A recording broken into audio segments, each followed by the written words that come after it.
Tonight, we check out this week's flight sim news, preview GotFriends' upcoming Crosskart, SayIntentions join us for a chat, we check out Echo19's P-51 sounds, the iniBuilds A350, and a brand new hub for Firefly Air.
Hello?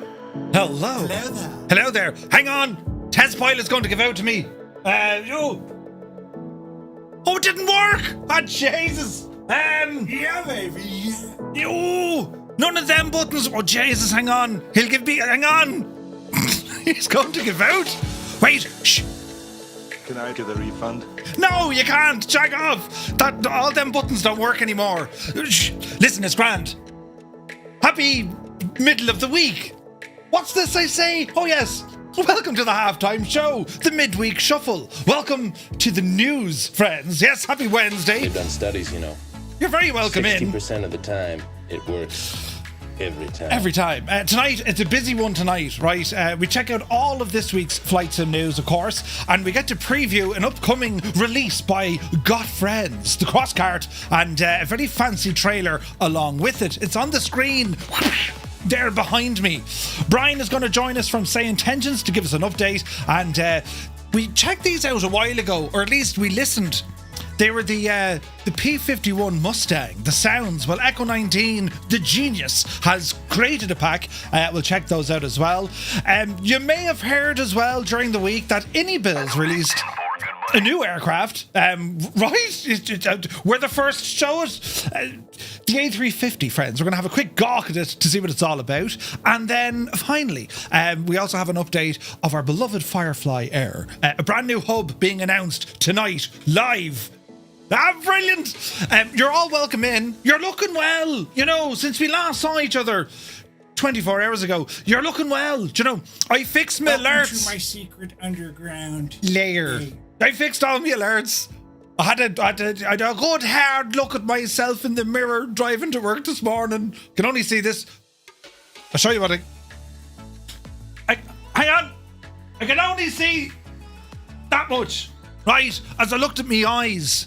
I should really have a better zoomed in camera to you know what I mean? Just show off the eyes. Some say I have beautiful eyes. They don't do anything weird. I knew a fella who could actually cross only one eye and the other one, right? It's like, what? There it is, look. Brilliant. Did your mother ever tell you, you know, stop doing that? You know, a gust of wind will come along and you'll be like that forever. Yeah, I believed her. But anyway, I fixed the alerts and I broke everything else. It's fine. Anyway, lads, it has been a busy week for Flight Sim, and so many people up flying now because we have the release of iniBuilds A350, and you only have to look at our Discord to see all of the reactions to it. It's an incredible release, and it's great to see a lot of the Flight Sim community get behind iniBuilds on this one, because I mean, we've seen airport releases, we've seen liveries coming out, and we've also seen some very fancy additions with the likes of SayIntentions getting their technology working with the aircraft. Also with Navigraph as well. It's awesome. So it's a great day for flight simulation. And although you may not be the airliner type pilot, do you know, it's one of these landmark releases. It's like, holy mother, they've done us something, and it's the reception has been amazing so far. Do you know? So I'm getting DMs left, right and centre. Where is this now? Yeah, right, not a bother at all. Message received loud and clear. Yeah, I won't break Anton, and if I do, sure, everyone knows it's me, do you know? But yeah, it's been a mad one. There's also a great article. Owl Vashko again from MSFS Well, he had a sit down with Ubaid and with Jorg. That's Ubaid from iniBuilds and Jorg Newman, head of Microsoft Flight Sim. We'll have a quick look at it here on the news tonight, you see. But it's a great time for flight simulation because the iniBuilds A350 literally taking us one direction within the sim, and then we're looking at what GotFriends are bringing to the table. Completely different direction, yeah, right? And equally as fun.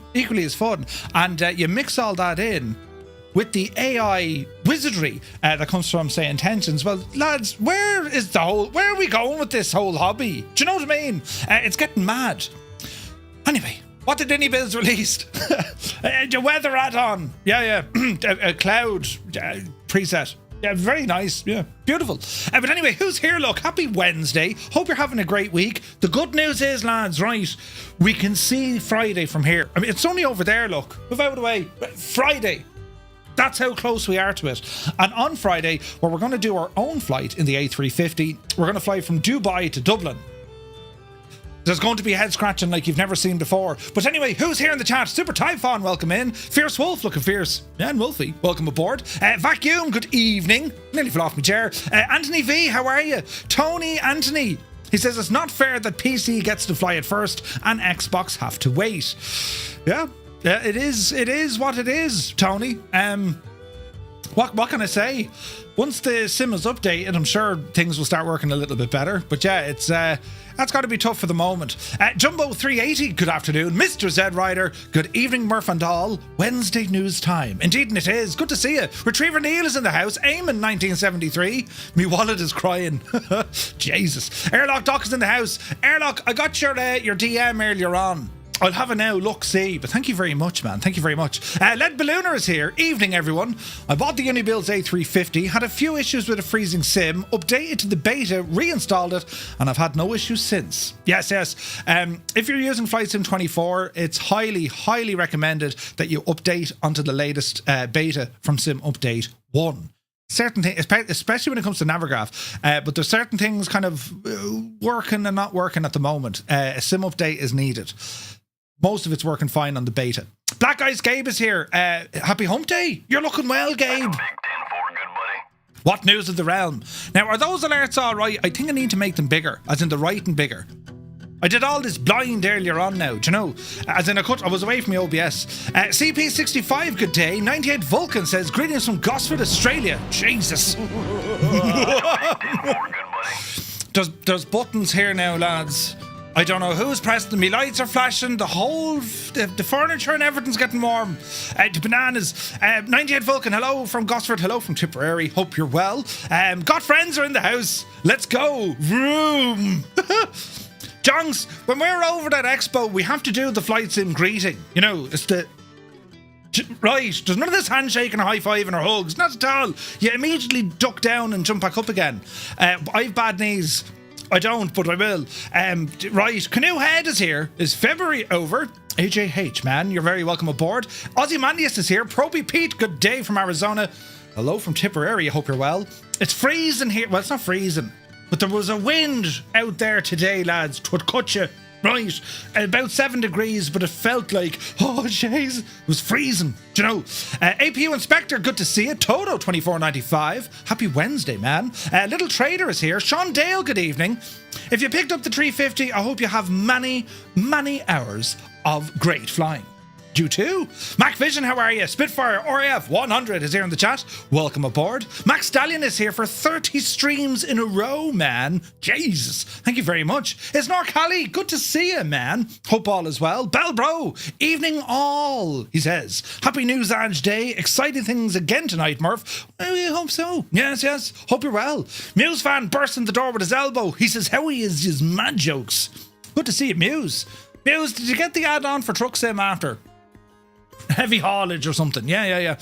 Right now, I do love the bass in this tune. The bass is real. Fort Bronze is here. Good to see you. Old veteran 965, a tier 2, 50 months. 50. Jesus. He says, how time flies. Keep the fun coming, Murph. Brilliant. 50 months though. Right, news fan, he fixed the alerts. Brilliant. Frozen Alaska is here. Tier 1 for 2 months. Thank you very, very much indeed, my guy. The support is unreal, lads. Thank you very much. Tarnish Mossman, 15 streams in a row. Thank you very much. Idle Cutoff is here. Englewood Online, welcome in.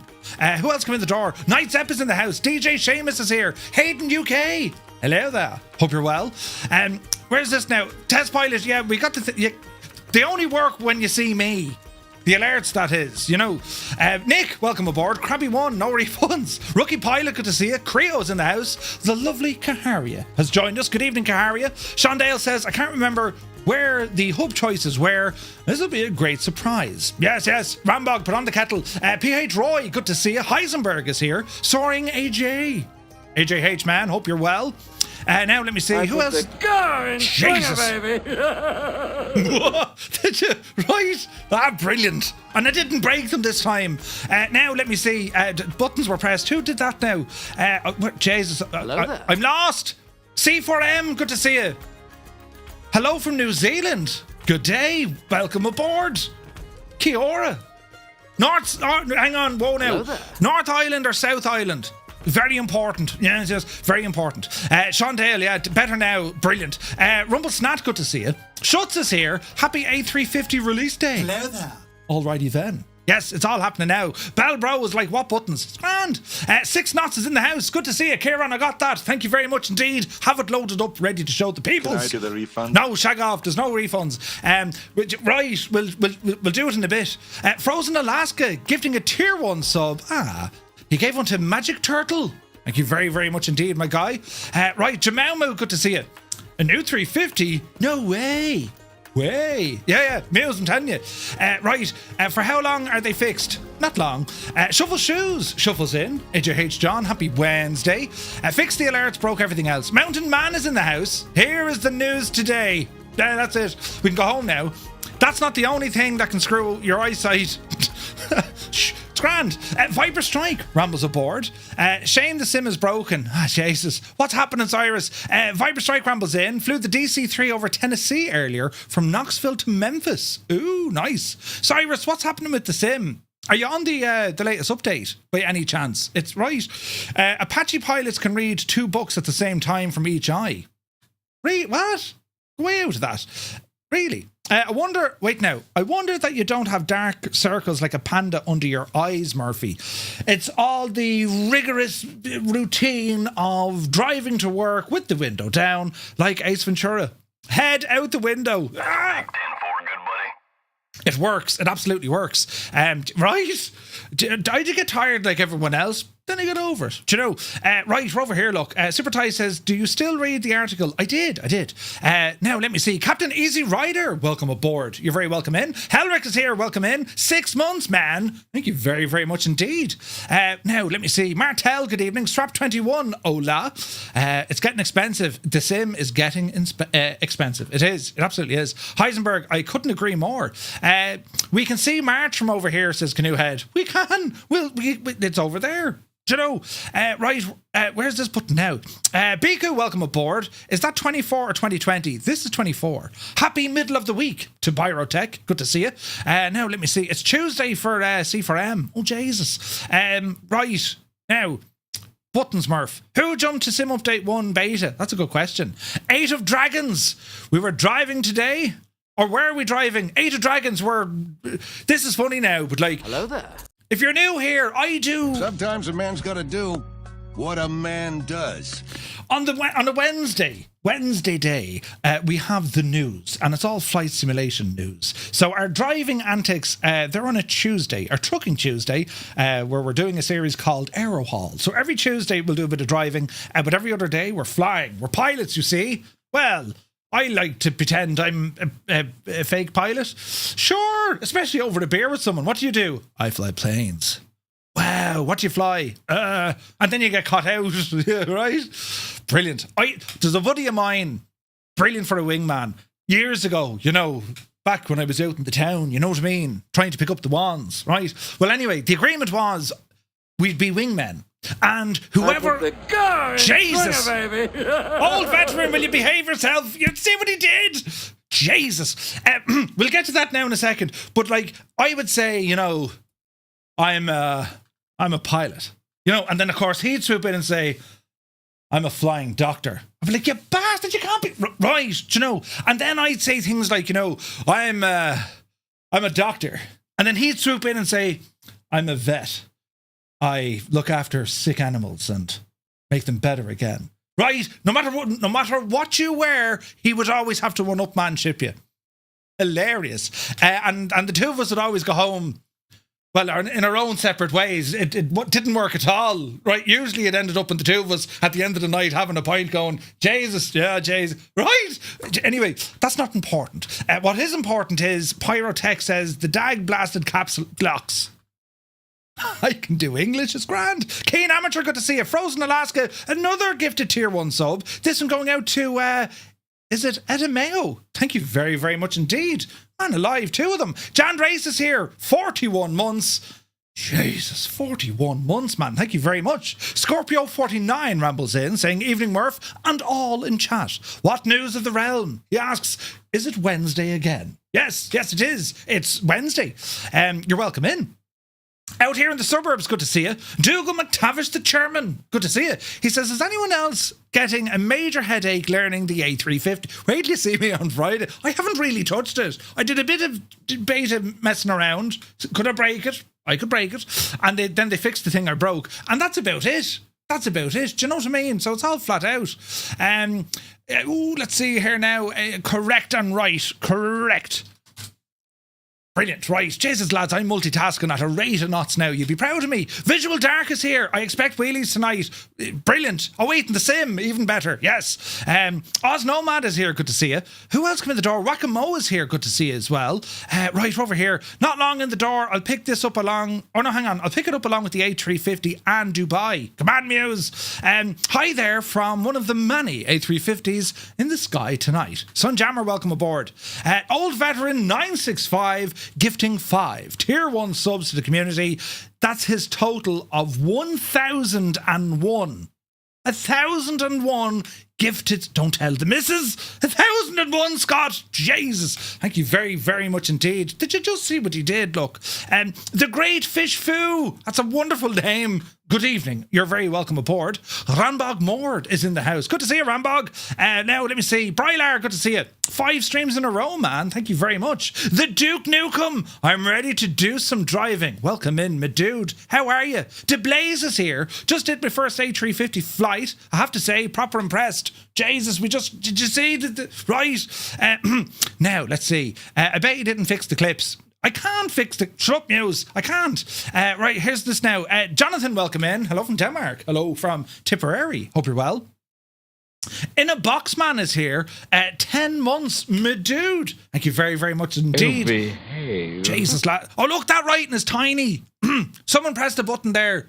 Jesus, I can't even read that. That's a YouTube yoke. Remind me to fix the... I couldn't read it, do you know? But who was it? It was Cub Fan. Thank you very much indeed, man. You legend. Right over here, in a Box Man. Hope you're well, dude. Hope you're well. He uses oil of Ulay. Do you remember oil of Ulay? It crashes every time I open the in-game tablet. Is it doing it in... is it doing it in, like, default mode? Vanilla mode? That sounds like a problem. Iceman is here. Good to see you. Who else is in the house? SK Sun, 40 streams in a row. Jesus, man. Heisenberg says, the Irish are a hearty breed. My wife will outlive me by at least 20 years. Yes, we do that thing. Kappa Flyer is here. Good to see you, man. Happy Wednesday. 777's in the house. The iniBuilds launch went better than the actual sim. At least people could download it and get it and play. Shame I can't afford it at the moment. Hope all is well. The release went very well, I believe. Yes. Airpack, good to see you, man. From Nevada. Hello from Tipperary. Jesus, then look, Scott with another 5 gifted tier 1 subs. He's now at 1,000 and... He's now at my thoughts exactly. 1,006 though. Bloody hell. Scott, thank you very, very much indeed, man. Mrs. Two-Tone is in the chat. Sit up there. Stomach in, chest out, shoulders back, nose up. Sit as if you were sitting at attention. Oh, you heard it. Mrs. Two-Tone is here. Best of behaviour now. No, we were just saying... Moving on abruptly, Sir Camsalot. Welcome aboard, Sir Camsalot. Drishal is here. Just got an email. I got a gifted sub. I beat the hokey. Brilliant. Just noticed that we went over 12,000 subs. We're up to 12.2. Keep it up, you grand folks. We're on the way, lads. Do you know? To the detriment of the rest of the flight sim community, where there's more of us. We're getting louder, bigger, and, you know, more Egypt-like. Great news. Right, we're over here now, look. Where's this one? David Bay, good evening. Gunho Guy, 3 streams in a row. Oh, Kando is here. 32 months. You absolute ledge. How are you, man? Jesus. I saw you streaming this the other day. I was like, wait now, what? How does this even work? And then I figured out how to make it work. I was driving it around Dublin and everything. It was brilliant. But hope you're well. Phantom Diablo is lurking with intent. Yes, that works. Schultz is here. Where's now configuring your hardware? Oh, really? Jesus. Sky Sailor, happy Wednesday. From Germany. Hello from Tipperary. Guten Nacht. Is that, I said that right? Jesus. Zang. Ascardi Wolf, I joined and heard it. Mind yourself. It was sore. Paparazzi is here. Glad sleep is just a habit. Right? Leon is getting larger. Yes. Has Gibbo got the paintbrushes out yet? Gibbo now would need to drag him out of retirement, I would say. Do you know? Mrs. Two-Tone is under the weather. She has that headache since last... Well... How long are we married now? Oh, Jesus, we're 11 years married. Wait now. Jesus. Why did I start this conversation? 11 years married, isn't it? Or 12? Balls. I'll check my calendar. But anyway, she's a headache ever since that day. You know, but a particularly bad one since the other day. Do you know? Guten Abend, Sky Sailor. That's better. Guten Abend. Yes. Right, quick now, before we... 13 this year. Yeah. I just didn't want to say it, you know. I wanted to challenge you to see if you knew how long we were married. Brilliant. Now, look, we're over here. SayIntentions are here on YouTube. Happy Wednesday. Commander Balosh, welcome aboard. Who's this now? Entired Retreat, welcome aboard. Dave Cleary, a legend, Dave. Welcome in, Dave. That was out of key. Visualize is here. Podge, good to see you. Dennis C, welcome aboard. B&O Railroad and Gaming and Fishing Channel. Welcome in. Guess what day it is? Mike, guess what day it is. It's Hump Day. Whoop. Wayne Fahy, good to see you. Rudin the Great is here. Leonardo da Vinci, feels like Christmas morning. It does, doesn't it? The Grattler, good to see you. Steve Chalmers is here. Who else come in the door? Goose, Uniform Goose, has joined us. The Limbics, committing the work lurk as usual. I'm not in this house of sin for the devil's refreshments. Indeed, Dennis C started watching Murph on the 100-inch TV screen. Scared the heck out of me. Jesus, 100 inches. Robert Harrison, good to see you. Vespia, welcome in. Cub fan, thank you very, very much. Welcome to the membership. Steve Stavros, good to see you. Right, lads, isn't it? It's flat out, right? 23 years together, 13 of them married. I would have been out by now, Murph. You'd have got out after 7, I'd say. Captain Neat, hola, welcome aboard. Timmy Dodd, hello, Timmy Dodd. Welcome in. Right, lads. Oh, look, Lord Freed is here. My dude. Can't wait to see this cart. Oh, yeah. Right. It's me. Now, the introductions on the news the whole shebang until we get from this moment in time to when we're doing the other thing in time, it's about 2.5 minutes. And there are some people who come in here and say, that fella's a complete muppet. He just talks and plays music. He doesn't get to anything at all until way later. And when he does, well, you can shag off. This is my thing. But hang on, quick, I have to press a button. Where is it? Oh, hang on. Right, and then one of these, look. Ha-ha, brilliant. Right, now. Now, lads, we're not jumping straight into this because it doesn't work. It doesn't work like this. We will be jumping into it, though, in about, well, give us 15 minutes. But this, friends, we're going to show you a trailer before we jump into it, and then we're going to jump into it. Because this... That's a big 10-4, good buddy. Oh, Peter, would you look at the state of the lads after showing up, look. Ah, Jesus. This is a flight sim. It's a flight sim, right? And this is going to be hilarious. So we're going to jump... I brought the wrong clothing altogether. Look at me. I'm going to get me clothes destroyed. At least the lads brought decent clothes, you know, for mucking around in.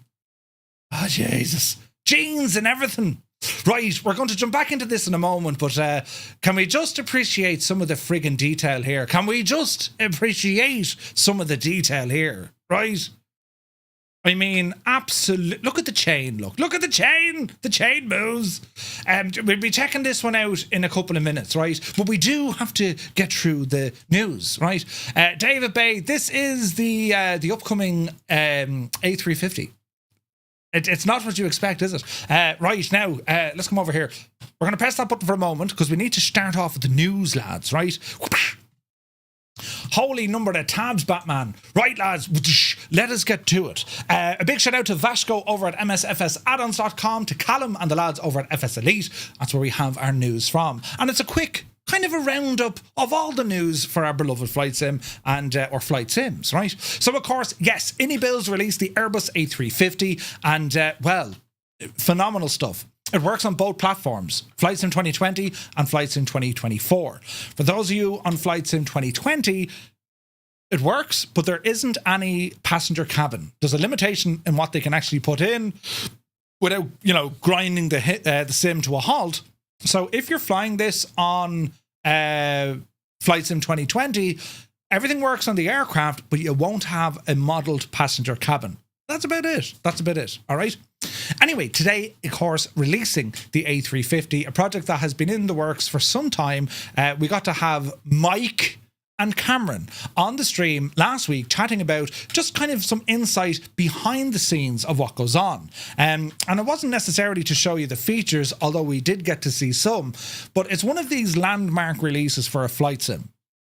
There's, there's a depth of systems and also features, if you like, of this aircraft that we haven't seen at this kind of level yet. And it's very, very exciting. And to all the other developers looking on at this, they start rubbing their hands together going, yes, because it inspires an awful lot of developers to say, hey, we can do something like this now. And it's great for us because we sit back and say, well, brilliant. Do you know what I mean? Anyway, the aircraft is available right now. You can pick it up over on the iniBuilds store. It's priced in and around £60. That's about $75 US, excluding your taxes. You get two variants of the aircraft. You get the 900 and also the 1000 variant of the Airbus A350, the most modern airliner that we have. And there's also an ultra long range edition coming soon. And iniBuilds, like, to give you some of my kind of backstory into this, when we first received this from iniBuilds, a number of different streamers received it. The amount of updates and patches that they were deploying to us, they were listening to say, hey, we found an issue, or hey, that's kind of weird, or, you know, hey, this isn't working right. They've been absolutely on the ball, listening to all the feedback and constantly patching this. And they have, the first patch, a release patch due to come out soon as well. They've done a great job at this. But the aircraft itself, it is up and running. We're going to check it out later on, and we're going to do our first group flight with this, and it's going to happen on Friday night. We're going to fly Dubai over to Dublin. About an 8-hour flight, and expect many, many moments of me scratching my head, wondering, huh? Right? So we'll have a look at it later on. Now, in other news, Black Square, they've expanded their professional series with a Baron and Bonanza upgrade, and they also share some Starship development updates. Colonel Fork let me know about this story, and then I saw it over on Just Flight's website. Black Square, one of our favourite add-ons, I think, in the sim when it comes to the Dukes and also the TBM. Incredible aircraft. That's not to mention any of the analog steam gauge overhaul. Incredible stuff. Well, they're working on a lot of other projects. They've unveiled major updates to the professional series lineup. It's going to have a Baron and also a Bonanza professional series, which follows the Caravan professional, which continues Black Square's effort to modernise and refine its previous steam gauge overhaul aircraft. The announcement may or also included updates to the highly anticipated Beechcraft Starship, which they're planning to release before Flight Sim Expo, which means they're aiming to get it out there before the end of June. As explained by Nick, he was saying that the both aircraft represent a major evolution from their predecessors with 3 distinct airframes per model, and they come along with the Boris Audio Works sound packs, and that's for the Baron and also the Bonanza. These look absolutely incredible, right? And the tablet, everything's included, everything that we're used to seeing when it comes to the Dukes. Well, he's managed to pop this into the Baron and also in the Bonanza, and they're standalone aircraft. And there's 3 variants. This is incredible stuff, right? So the Bonanza, we're going to get, from the 2000s, an A36 normally aspirated engine. We're going to get the A36TC aftermarket turbo normalized variant. And then we're going to get the TP, which is the PT6A turboprop. Fantastic news.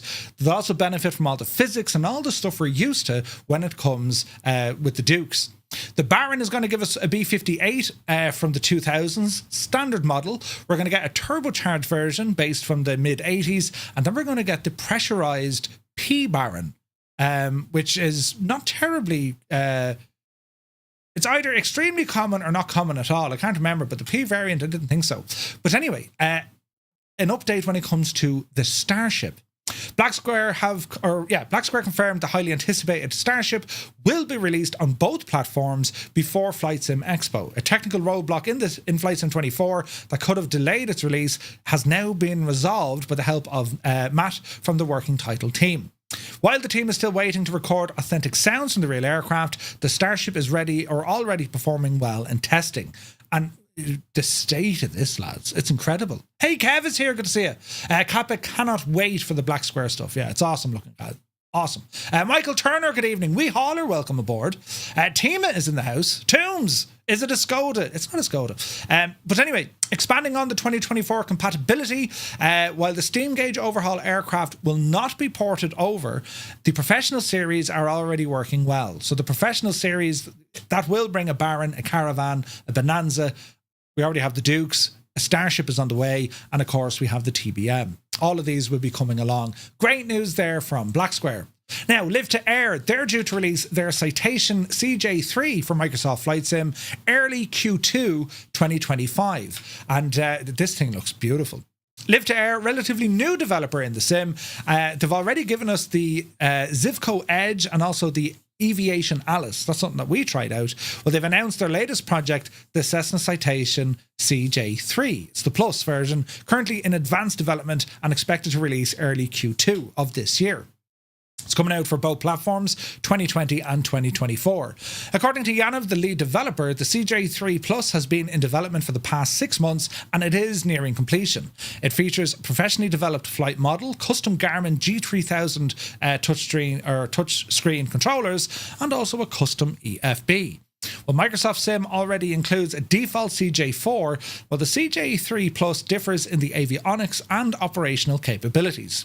Main difference features the Garmin G3000 Aviation or avionics suite, whereas the CJ4 gives us the Proline 21 from Collins. CJ3 is also easier to get in and out of smaller airports, so you will have you'll have a bit of crack trying to fly this thing, but it's beautiful, it looks great, and I'm really looking forward to seeing this in the sim. LivToAir, as I said, that Aviation Alice, it was a very interesting aircraft. This one looks to be superb as well. Now, speaking of Just Flight earlier, they've announced a major Fokker F28 version 2 upgrade, and they're going to bring Flight Sim 2024 compatibility along to it. this is an aircraft I just haven't spent an awful lot of time in, and I really need to. Again, Colonel Falker's like, Murphy, what's wrong with your face? Like, I need to be flying this more. It is incredible. I first got to try this at a Flight Sim Expo long before release, and chatting to Sky was like, yeah, what do you think of it? I was like, I'm blown away by it. It's incredible. These kind of classic regional liners, I mean, there's a huge gap in the market when you think about it. There's not an awful lot. So Just Flight really are leading the way here with these aircraft. But anyway, version 2, the upgrade, it's been in development for almost a year. One of the most comprehensive updates the team have ever worked on. That's saying something considering it's Just Flight. They're hoping to release this within the next few weeks. They've now coded in a custom UNS-1 FMS. It'll include boarding and refueling logic, which is tied with GSX, interactive checklist, the latest EFB tablet, upgraded autopilot, and we're also getting some new liveries, and it'll be compatible with Flight Sim 2024. A free update to existing owners and also a special discount for new ones has been announced, and Just Flight have promised to share more information, screenshots and videos next week detailing the many hundreds of changes made in this version 2 aircraft. So exciting stuff for the F28. Moving on, Nemeth Designs have released a helicopter, the Hiller UH-12B, for Microsoft Flight Simulator. Nemeth Designs expanded its helicopter portfolio for flights in 2020 with the release of the Hiller UH-12B. The model is available over on simmarket.com and the Microsoft Flight Sim Marketplace, priced at around $14.50. The aircraft, originally introduced in 1948, is a 3-seat, single-engine light utility helicopter known for the versatility in both military and civilian applications. In military service, it operated under the designation of OH-23 Raven, fulfilling roles such as utility, observation and medical evacuation during the Korean War. In the civilian sector, the UH-12 has seen use for training, search and rescue operations, agricultural tasks, notably performing well at high altitude environments such as the Alps. Nemeth Design's virtual rendition of the aircraft features a detailed and accurate visual model, complemented by high-resolution 4K textures. Now, it's a nice-looking chopper.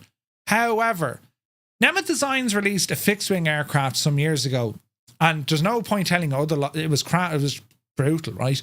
The sounds weren't great, and they have done helis in the past. So if you're mad to get a chopper, I would recommend maybe hold for a little bit.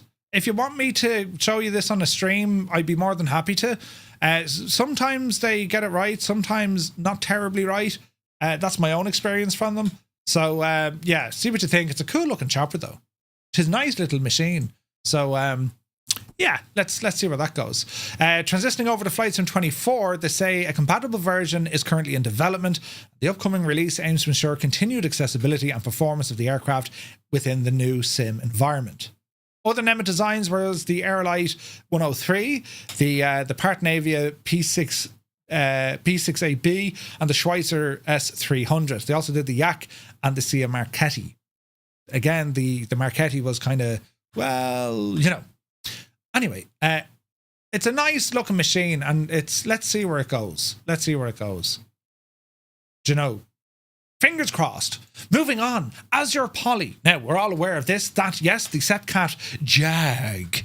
That's how y'all have to pronounce this now. It's not a Jaguar, Jag, right? It's on the way, and they got Practically Geek to make a trailer for them, and it's brilliant. That's absolutely brilliant.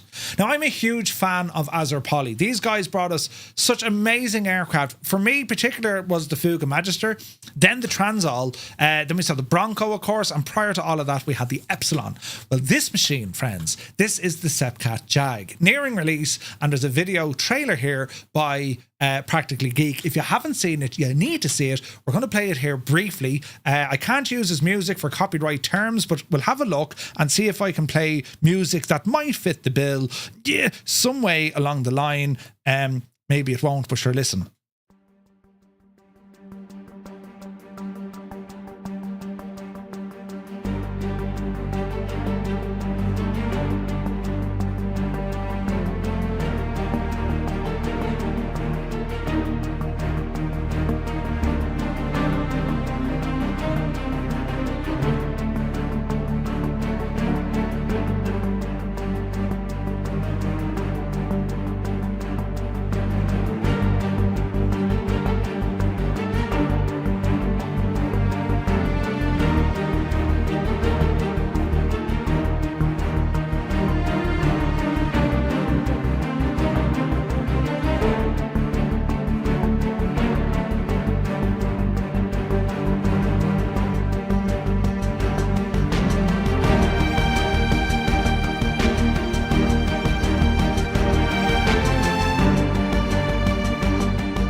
So, the SEPECAT Jag from AzurPoly, it's on the way, lads. Have a look at that video from Practically Geek. He's done an incredible job with it. And the sounds of the aircraft powered by none other than Echo19. And a ton of features. Anyone who's flown any of the AzurPoly aircraft, in particular the Bronco, which is probably one of the best modelled aircraft, looking at it, they've done an incredible job with the modelling and the textures. Well, this is right up there with that, or in a lot of places surpasses it. So, the first native fighter aircraft built specifically for Flight Sim 2024, taking full advantage of the simulator's upgraded engine. In response to community feedback, AzurPoly also confirmed that the Jag will be included, the GR1 variant will be included within the initial release. And there's a ton of different, liveries and all the jazz. So yeah, this is coming very, very soon. A great video by Practically Geek, and just a very interesting aircraft, the Jag. It is something very different. An oldie but a goldie, do you know? We're never going to financially recover from all these great add-ons. I'm telling you now, that's where we're at, you know? Jesus, look at you. Right. Anyway, moving on. CSS, their Boeing 737 Classic, it's nearing completion for Microsoft Flight Sim. CSS surprised the Flight Sim community a while ago when they announced that their ambitious 737 Classic project for the sim, now as promised in the initial announcement, the aircraft is entering the final stages of production and beta testing is well underway. Alongside the announcement, they've shared their first proper preview images of the classic aircraft. They're showing highly detailed textures, lighting effects, and also an immersive environment that reinforces the aircraft's complexity. They aim to deliver an aircraft that closely replicates the operation of a real-world 737 Classic. Ooh, right. Hey, Practically Geek is here. Speak of the devil. Loved your video, man. The beta testers put the aircraft... while they put it through its paces, the developers are busy polishing the last details. And on the livery side, some of the best-known painters in the community are hard at work getting us a load of liveries for the aircraft. The aircraft will also feature full Navigraph integration and... pricing and availability. Rather than a traditional one-time purchase, CSS is offering multiple options. A subscription plan for a $5 a month, an annual payment of $50, or a lifetime license of $120. It's a controversial business model that has taken the community by surprise. We'll have to see what the reaction is like. What do you think on this? A subscription model, $5 a month, buy it outright for $120, or pay 50 quid a year. I'm not a fan of it. I'm not a fan of it. It'd be different if it's like Navigraph. I understand is subscription based. They're constantly evolving the product. SayIntentions, they're constantly evolving the product, right? This, well, I don't know. And then $120, I don't know. They're aiming for this to be a true study level experience of the 73 Classic, and a release date not yet announced. There's no doubt about it, lads. It's a very interesting project, and putting in a 737 Classic into the sim is going to be great. A Classic, what was the Classic? Was it a Dash 4, was it? 737-400, I think. Which would be nice. I mean, anyone who's flown the Classic variant of this aircraft, it's over an X-Plane. IXEG did an incredible one. 200. Must be 200. But, yeah, it's, I don't know, lads. A subscription base, I'm not a fan of that, but... Let's see how the release goes for them. It certainly looks great. It does look very, very good. Let's see where it goes. They might change their mind. Now, the Majestic Q400, I hear you say. Yes, you in the back with the face. Billy, is it? The latest update. If there's one aircraft in the sim community that we've, where is it? Well, it was teased years ago, and they said, look, we are going to work on it. And then we heard all sorts of news with, there was issues with their team and all this sort of stuff. Well, a new update with the P3D version of the Q400, Majestic has quietly shared a new tidbit about Microsoft Flight Sim development. While it doesn't bring a release timeline, it does confirm that progress is happening. But a significant roadblock remains. The biggest hurdle Majestic Software currently faces is securing a 3D modeler to work on the aircraft's visuals. According to the developer, this task will be very time-consuming, and work cannot proceed until they find someone to take on the job.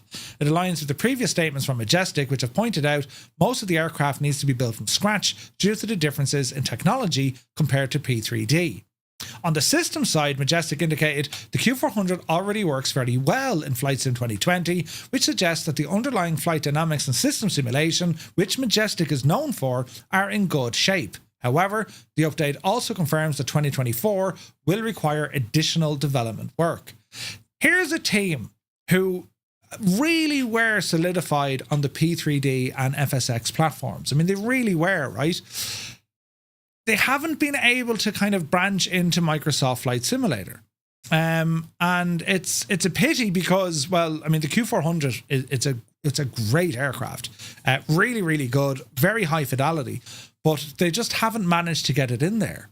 Do you know what I mean? What are your thoughts on it, lads? I mean, do we need this aircraft in? Or, yeah, we're okay, we got some other options.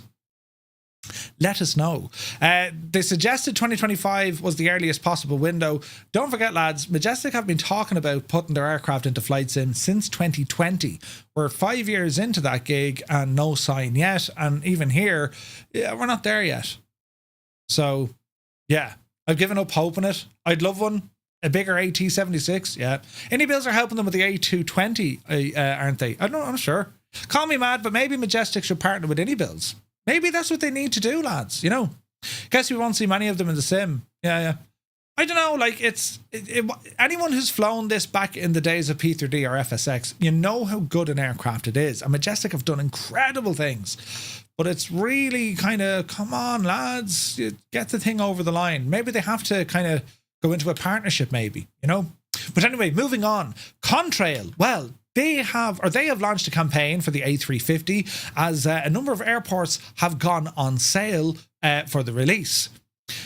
Contrail running a special A350 airport sale to help simmers prepare for long-haul flights in style. It's a limited time promotion. It offers discounts on a variety of airports commonly associated with real-world Airbus A350 operations. You can ramble over to Contrail. You'll see their A350 airport sale, and it's running up until March 7th.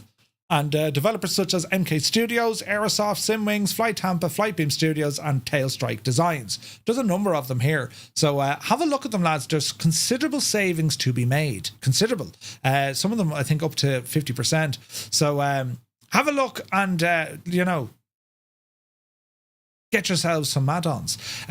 Some of the routes here, Contrail's showing you the routes of the A350. I've noticed Dublin isn't there, but sure, we're going to change that now on Friday night, lads, aren't we? Yes, we are. So great news there. Now here's something. GAmod 2024 has been released. It's a free add-on that expands GA AI traffic within the sim. Now we've seen this before, but it's now working on Flight Sim 24. They continue to expand its ecosystem, third-party developers stepping into the refined niche aspects of the sim. Among these efforts, GAmod, a community-driven freeware add-on designed to address the underrepresentation of GA and military aircraft of the default sim. The GAmod, already popular in Flight Sim 2020, it's now compatible with 24, providing simmers on the new platform with increased and more consistent levels of GA traffic. Just like the 2020 version, it introduces GA and military traffic to nearly all global airports, excluding the major hubs like Heathrow or JFK. That's to prevent any overcrowding. And they utilise the airport data from Little Nav Maps database. The mod employs .bgl traffic schedule files to generate offline traffic, simulating realistic flight patterns without relying on real-time data.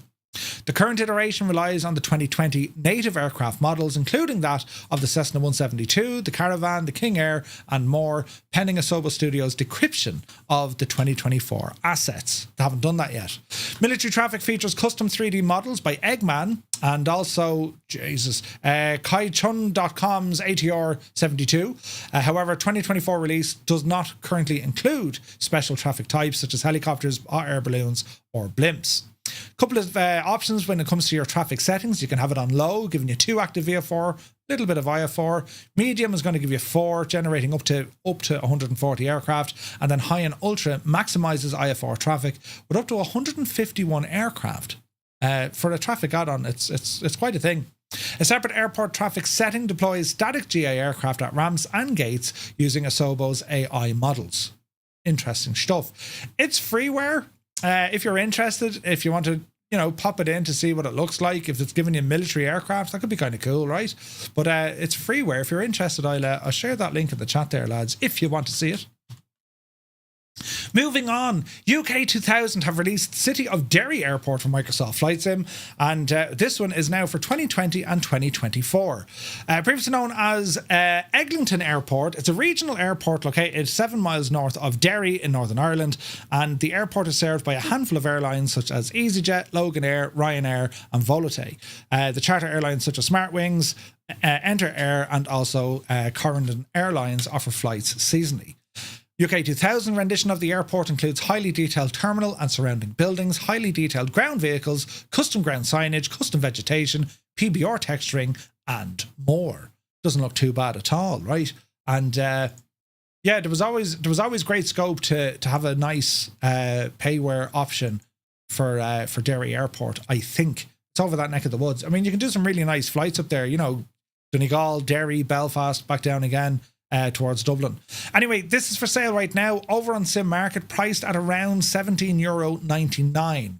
Not on the cheaper end of the shtick, So, that's available now if you want to go grab it. Now, words from FS Academy, they're working on a new add-on. It's called Interceptor for Microsoft Flight Sim.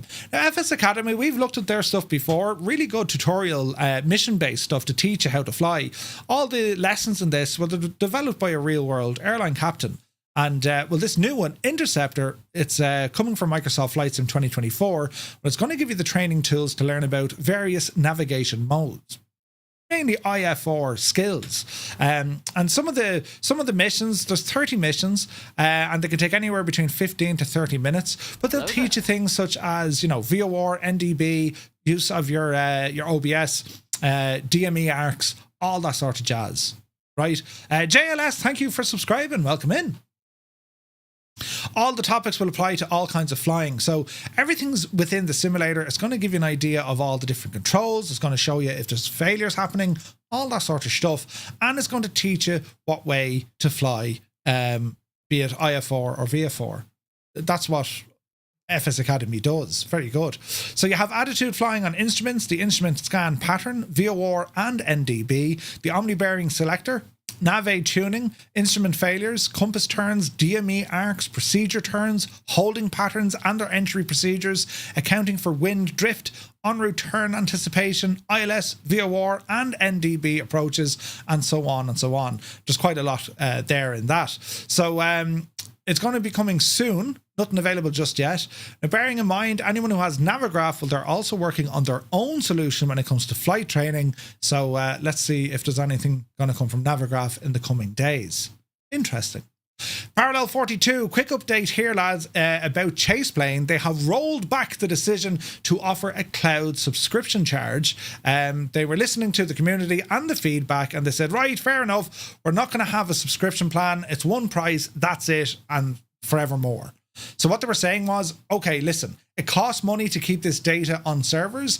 Therefore, when you buy it, we'll give you the first year free, and then you pay like $5 a year to retain the data. But you don't need to do that. You could save it locally. Well, they've rolled back on that decision and said, okay, look, tell you what, the description option was designed to enhance the experience, allowing users to choose what worked best. But even a small yearly cost after a free year didn't feel right. So they said, okay, let's get rid of that. Great stuff. So, yeah, huge anticipation, looking forward to Parallel 42's Chaseplane. They already have a number of tutorials out there already. Do be sure to check them out, because I really think this is an add-on, especially in 2020, this is an add-on you're really going to like. Now, moving over to X-Plane briefly, ToLiss have updated their A320NEO, and 1.1.1 includes the new G-load indicator, amongst other things. They're also changing on the FMS and the ND to improve the order. Bug fixes, mostly looking at improving stability, and well, it's good news for anyone over on X-Plane. The ToLiss aircraft, the Airbus fleet that ToLiss have made on X-Plane, they're very good. However, I think Phoenix have achieved, and now you can see what iniBuilds have achieved, enough. We are absent, of course, an Airbus A340. Which ToLiss have made a cracker of one over on you know, a cracker over on X-Plane. But great news there, ToLiss. They're still hard at work. They're working on other aircraft, and their A320NEO has been updated. Moving on, X-Crafts. They've released the E-Jet family version 2, including the Lineage 1000 series aircraft. Now, X-Crafts, an X-Plane developer, but they were also involved in the E-Jet series that came to Microsoft Flight Sim when it came to the visuals, the modeling, right? Anyway, version 2, it's now an open beta. Not only is there a range of improvements, but it also comes with the Embraer Lineage 1000 for someone who wants the full fleet. Version 2, a real game changer, bringing never before seen features, improvements, and super stable experience. With the new update, you can expect a clean EFB UI update, improved full systems or nav approaches, and new realistic auto brake system. Pretty cool. And look at the cut. Look at the cut. The Lineage 1000, a beautiful jet. The E-Jet family Twarhog, yeah. These are really good. Their E-Jet series on X-Plane, they're very, very good, lads. They're very, very good. Again, there's another update. Price changes. I see a price change. The price change to $149 for all 5 aircraft, which means that they're $30 a plane. Up until then, you can pick up the fleet for just $134. So they're putting the price up, whatever, 10 or 15 quid. If you already own the E-Jets, well, you can upgrade to the full family. The price will increase on March the 1st, so act quickly if you want to grab them. Now, bearing in mind, lads, X-Plane is a very different user base, different market, right? So prices are always going to be different.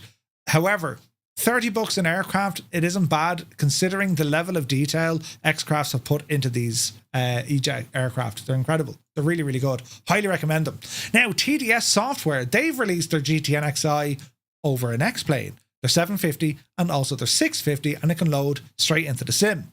This is really good because prior to that, I think we had to use, was it Reality XP or one of those, right? But anyway, TDS Sim, these guys also have the GTN XI in Microsoft Flight Sim. The new plugin integrates seamlessly with an X-Plane 11 and 12, and it's a full touchscreen display that allows you to use the autopilot, dual GPS flight planning, live METAR data, and utilise Smart Glide. That's all included. The following planes are supported out of the box: the Aerobask Viperjet, the DA20, TorqueSim CJ525, Jetstream's Seminole, and also their Seneca.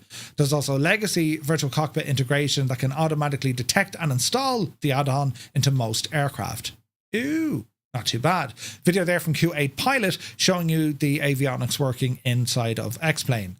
You can buy your copy of the TDS GTN XI for $64.95.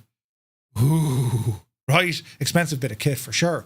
Now, FS Weekend is fast approaching, and FS Elite have given us some insight into what's going on, including the seminars and the product reveals that'll be happening over at the at Lelystad. I always pronounce that wrong, but sure, listen. Hey, Colonel Fork is here. Good to see you. Anyway, some of the big names that are going to be taking part at FS Weekend. Well, we know that SayIntentions will be there. We know Navigraph will be there. Parallel 42, they'll be there in spirit as they're going to be showing a video. Moby Flight will be there. Flight Sim Studio, Aerosoft, Field Air, On Air, to name another few. Also putting PMDG, Fly-by-Wire, and of course SayIntentions. Well, they're going to be on stage talking about products and the tech trends, what's happening in the sim, and there's all sorts of stuff going on here. So there's a full schedule of what's happening. On Saturday, there's going to be a Flight Sim in 2025 discussion panel, and we're chatting about community trends. It's hosted by FS Elite, and Threshold, Cruise Level, London Controller, and me very self will be there talking absolute... I'll be talking nice things. I won't be talking rubbish at all, not at all. But check it out. That'll be fun. That's on Saturday, so yeah, the head will be all right on Saturday. Do you know? And then on Sunday, look, there's lots of stuff happening. Honeycomb are having a chat as well. Anyone interested there, and so on. And then on the stage on Sunday at 2:30, that's where you're going to have PMDG, SayIntentions, Fly-by-Wire, and so on. All right. Murph, I heard that TTM is funding all the FFA pilots to attend, right? Right. Will there be English translators? Kev is here. Good to see you. Yeah. I'll bring someone along to translate. Yeah, it'll be brilliant. looking forward to it. Now, last bit of stuff here, lads. We're nearly there. Clifford Designs released Waterfalls of Switzerland, right? Have you seen this stuff yet? Clifford Designs. This man does some incredible work. Look, we'll pop this up on the screen just to show you how they look. And some of the add-ons that Clifford has brought to us already, well, he's now moved them on in towards Switzerland. And, well, they look rather nice. Waterfalls. Who'd have known, right? Waterfalls. Murph, will the Jag work on 2020 and 24? I think it's 24 only. I could be wrong. Oh, look, it's the second best truck drag racer. The Him, ladies and gentlemen. Newfoundland is here. Good to see you. Mutt Dog, welcome aboard. Zybok Doc calling from Denmark. Hello from Tipperary. Big Al says, you're talking rubbish. Never. Right? Never happened. Anyway, the waterfalls. Don't they look great?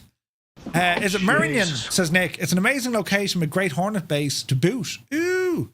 The Jag will be on 2020 and 2024. Nice. Anyway, this release, lads, from Clifford Designs, and well, you can pick it up right now, I believe. Priced at £12 and 12 pennies over on Contrail.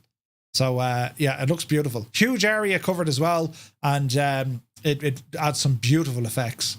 Beautiful effects. It does look stunning. Like helicopter flying in 24. Look at the cut of that, lads. I mean, Jesus, look. Do you look at it? Do you know? Great stuff there from Clifford Designs. Now, this is a great chat I read up on. And I think Scott let me know first, and then we saw others, Super Ty let me know as well. AnyBuilds and Microsoft Flight Sim had a chat with Vasco over at MSFS add-ons. And it was basically Jorg, Ubaid and Vasco, and they were having a chat about, well, what's the state of the sim and how we getting on and all this. Now, the article is here. I'm going to share it with you. Read it, lads, because do you know what? It's actually very interesting, and the communication coming from Microsoft, in particular Jorg, is very, very promising indeed. One particular line that was used, where is this now? I need to find this quickly, but this is very important because to me, this is 100% the way it should be, right? Jesus. Where is this now? There was an interesting thing saying that 56% of all flyers are using career mode, which is like, wait, what? There's more people using career mode than there are in free flight. It's mad, right? Now, I need to read. There's a line here that makes this super important, right? I'll find it here now. I'm nearly there. A lot of talk about Sim Update 1 and how it's all going to work, right? But there was something here that was like, yes, that is exactly what we want, right? That's a big 10 for This is from Jorg Newman. He said this, right? Hammer Nails, thank you for 25 months. Cheers, man. It's not marketing talk, Kappa. Listen, right now, I feel like my role is to keep the team focused. No new features at the moment. We need to fix the issues that simmers are already facing first. Once we address them, then we look at adding new functionality.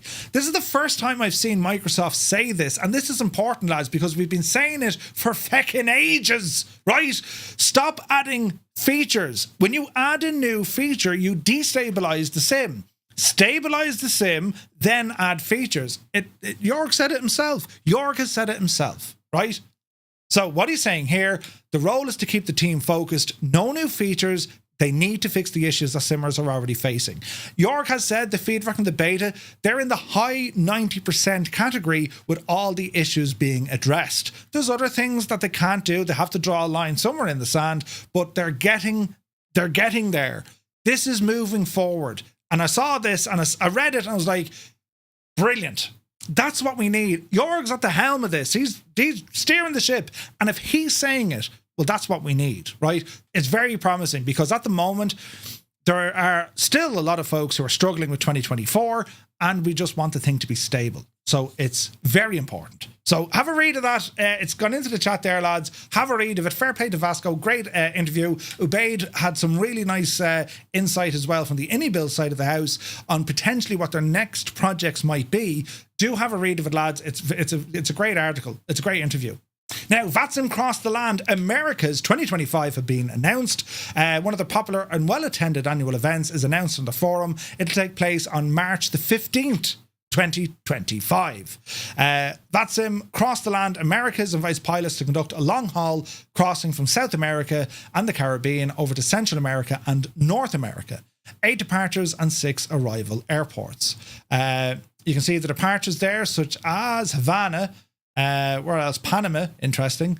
The arrival into Salt Lake, LA, Calgary, Vancouver, Mexico, and Panama as well. So the 15th of March is when that one is on.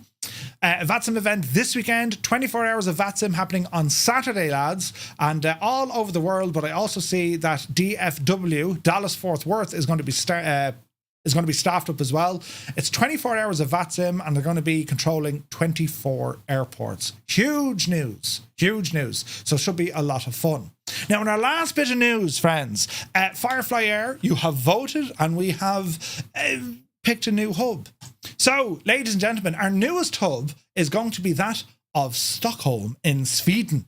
Yes, we're going to Sweden. The largest airport in Sweden, serving some 32 million passengers, 165 destinations, operated by 52 airlines. It's the capital city airport. About 1 million people live in Stockholm, and we hope to have the hub set up with about 70 destinations, a duty schedule, and some missions by next Wednesday. This comes from 6 Knots and the team over at Firefly Air, and they've been flat out doing the stuff. And I do believe our very own Rambog does a bit of Rambog, you control here, don't you? Brilliant. We'll have to ramble over, right? It's our newest hub, and again, every time you guys fly with Firefly Air, not yet, you need tier 1, but you will go here. Excellent. Well, we can fly from where you're in, is it Gothenburg? What one is it? We'll fly from Rambog out to this, and then from this back to Rambog. But anyway, every time you guys fly on when you're using Firefly Air, you accumulate XP points for the airline. When the airline hits 2 or 3 million, depending on what we're doing, we then look at adding a new hub. Now, a new hub, you might say, well, why? This is where the lads will create company routes, to put in missions, duty schedules, all that gives you loads of reasons to go flying. And there's a lot of stuff in the planning stages with our virtual airline. We know where it's at. We know what it needs. We're looking for it. We're looking for a solution. And, we've a couple of options now. So, yes, great news there. Massive thanks to everyone who all voted. And, Stockholm, the newest addition to our virtual airline. Brilliant. Now, meanwhile, I reckon all the posse have gone home, because I said your man Murphy talks absolute crap for a long time. Ladies and gentlemen, this is an upcoming release from Microsoft Flight Sim, right? Now, before I absolutely go bananas, I have to show you a trailer, right? Live, right? Because this trailer, it's only been released, I think, a couple of minutes ago. So have a quick look at this, then we're going to check out the machine. I'm going to play the music. I will be copy strike, but it's all right, because I know a fella who knows a fella who'll help know the other fella. Are we ready? Right, we're ready.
absolutely mad. Project Crosskart, right?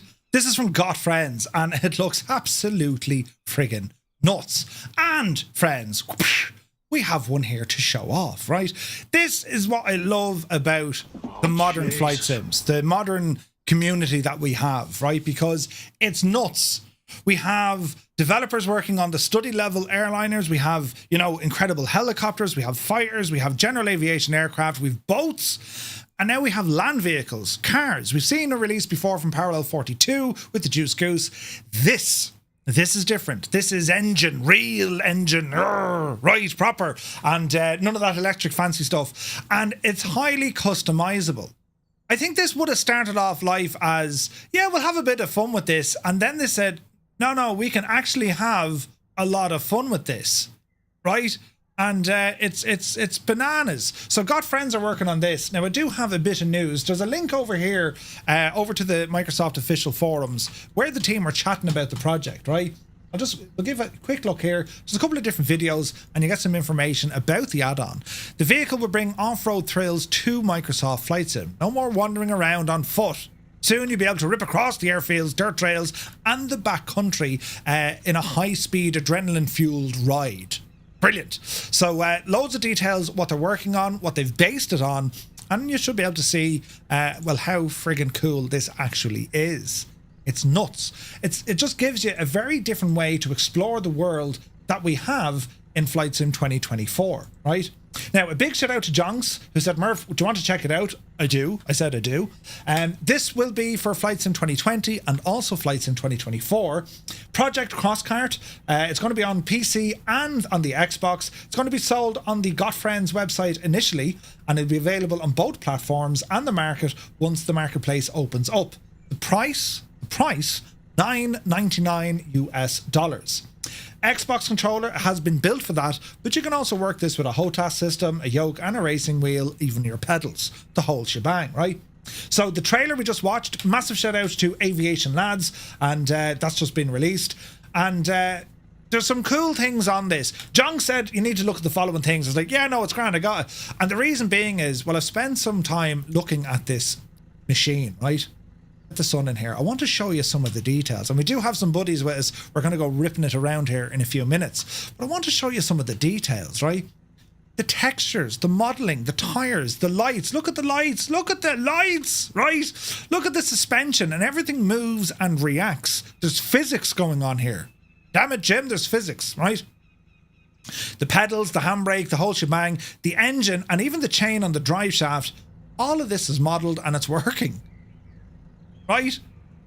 It's absolutely mad. And you're probably saying, yeah, it's spotless. It just came out of the wash, but it'll get filthy, don't worry. Look at the detail on the friggin' brakes, look. Now, you can just use this to go exploring, as we always do, right? I mean, we're always flying, but sure, with the new sim, you can see how good the ground terrain is. I mean, you can really go exploring. I drove this around Casement. I used to live in Casement, and I was like, holy crap, man.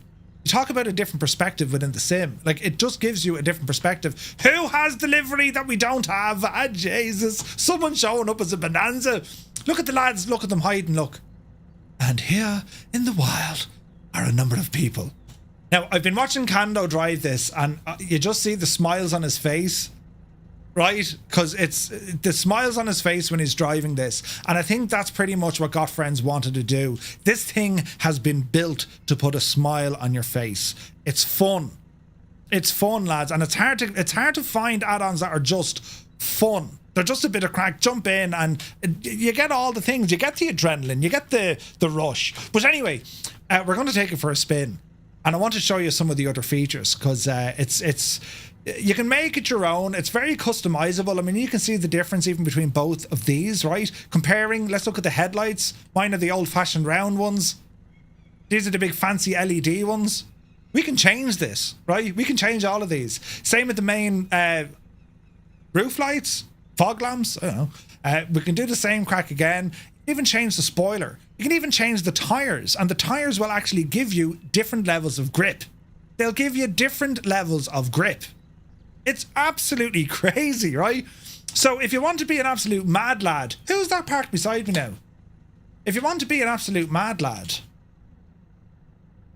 Who is it? Oh, it's Jonks. Jesus, couldn't even see your nameplate. If you want to be pure nuts and you want to put this thing on a track, like, for example, if you want to go to Yas Marina for iniBuilds, or if you want to go to anything that Mechanical Madness made, or even just found a nice road, that's what you do. If you're out in the mad countryside like this, well, this is the crack we're going to have. This thing is a lot of fun. So shall we jump into it? I think so. Let's get in and have a quick look, right? So the views that I have set up, again, custom views I can set up. So I have my main cockpit area. Everything works fine if you're using like a head tracker or an eye tracker. That's all sound. But there he goes. Look at the state of this, look. And then, like, you know what I mean? The animations, the sounds, right? Absolutely class. So what else do we have here? A couple of views just around. And again, lads, just see the detail, look. We do have nitrous on board. Hit the nitro button. Look at the detail on this. So I have a feeling this started off life as just, yeah, it's a bit of fun. And next thing they kind of realized, no, this is very, very good. It does have a walk around, meaning that you can actually click from the exterior into the interior to get you into the vehicle. How freaking cool is that, right? So what do we have here? Well, some options. I'm going to press this button. It brings up a little blueprint, and this is where we can customize our experience with the Crosskart. So we can put some flags in the back. You heard the thing, right? And if we look outside, we now have our own flag. How cool is that? Brilliant, right? What else can we do? We can change the light bar. We can change the wheel of steering, right? We can change the other lights. Headphone simulation. Change the spoiler, change the exhausts, and our tires. Low profile, medium, or the high. Hear the sounds. That's all. You listen to that all day.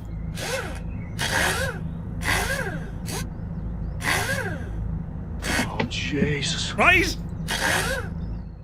Anyway, let's see what we can do with this, right? We're gonna start it up.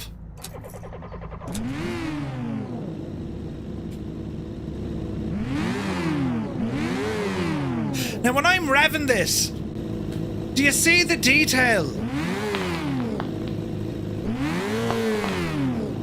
Do you hear the backfire? Look at it! Right? Brilliant. But there's physics going on in this thing. So we're going to pop it into gear. It's in gear now. And turn on our lights here.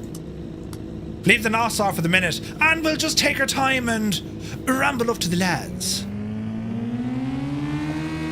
Easing out. It has a horn! Brilliant! Easy now. Don't run over your mates, Murphy. You're looking well there, lads. Yeah, hang on there now. Jesus, hang on. Yucky booze. Jesus, I went airborne. It's alright. We hit a tree that wasn't a tree. This is flight sim. This is nuts. Right, hang on. This baby hits 80 miles per hour. You're gonna see some serious shit. There's Jonks. Ailerons, let's see a drag race in this now. Jesus. Off we go. Oh, I'm going to die. I'm still alive. Have I a handbrake on this? Oh, Jesus, no, jeez. Right, there's the handbrake button. Oh no, don't roll. I've rolled it. Shh, shh, shh. No one had to see that. Go up the hill, go up the hill. Jesus, right, hang on a second. Let's go to the Formula 1 view. Yes! Oh no! Oh no! Oh shit! Oh, shit! We're alright, you're alright, you're alright. There we go.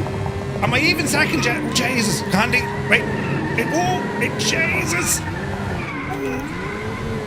The mad skill out. Get out of my way. Get out of my face!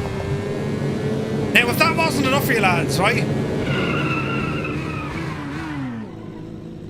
If that wasn't enough for you, we have nitros. That's the wrong button. Balls! We have nitros.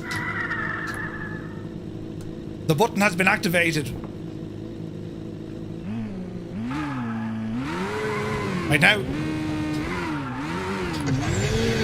Jesus! I don't mind the trees! Oh, Jesus!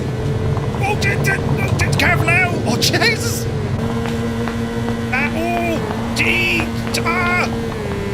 Look at the flames coming out of the back of it near me flag! Jesus! Oh, we're dead! We're dead! We've died a terrible death! Turn off that! Turn it off! Shh! Calm. Nitros. Nitrous. What do I say? Nitrous or nitros? Nitro. Nitrios. The sounds, lads. Now, what's happening, fellas? You can almost smell the friggin' thing. You said night, Ross. Good night, Ross. What's that funny smell? Yeah, doesn't it smell like,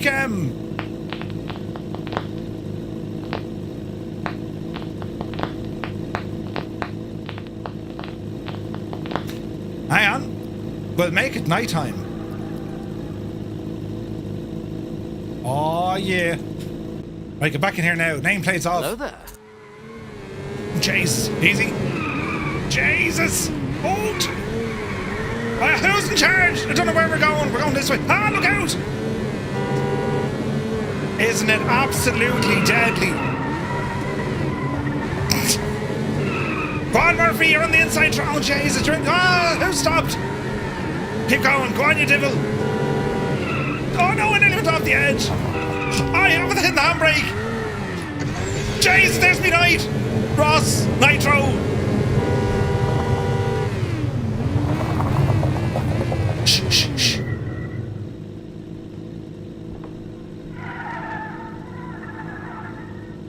Where's the... Isn't this savage crack? Can you imagine the different places you're going to put this thing? Right? Like... nuts. What do you think, lads? Live multiplayer. No, it's live multiplayer. It's live multiplayer. It's ridiculous fun. It'll just put a smile on your face. Do you know what I mean? It's just something mad and cool and brilliant. And GotFriends made it. Oh yeah, she's alive anyway. And you can go backwards. Back her up there now, Finton. Look at the speed going backwards. Jesus, there's the nitro switch. Ah, mind the rock. Easy. Turn off the nitro. What do you think? Lads, there's definitely going to be a race. Wendy, I can fly! Like, you can see all the grass and the dirt, and like, you put this thing in the wet. Oh, Jesus. You put this thing in the wet, it kicks up like dirt and mud and all the jazz. Like, it's absolutely class. Hang on, we need to do some sort of a big jump. Oh, Jesus. And that's with the big grip tires. You know what I mean? Now, you can absolutely run out of nitro as well. Ah, Jesus. Just as well the trees in the sim aren't modelled. Joe.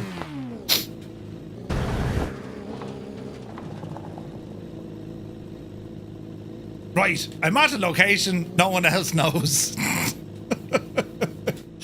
Isn't it some crack, isn't it? Look at all the lads coming up, look. It's insane fun. It's insane fun. And you have... Wait, can we set the handbrake? What you can do with this, and because you have that level of customization as well, like, it's freaking nuts, isn't it? You have to try it in VR, right? Nuts. Racing between this and the Juice Goose. Yep. It's going to be fun. I don't know if we put it in rain. Jonks, I think the mud effects and all that are working, aren't they? Hang on now.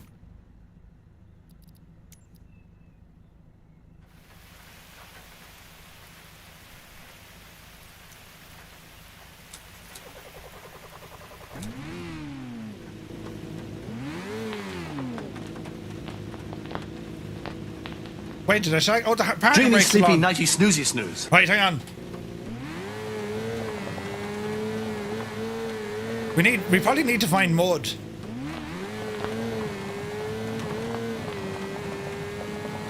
Frozen Alaska. Look where he is. Look, Jesus.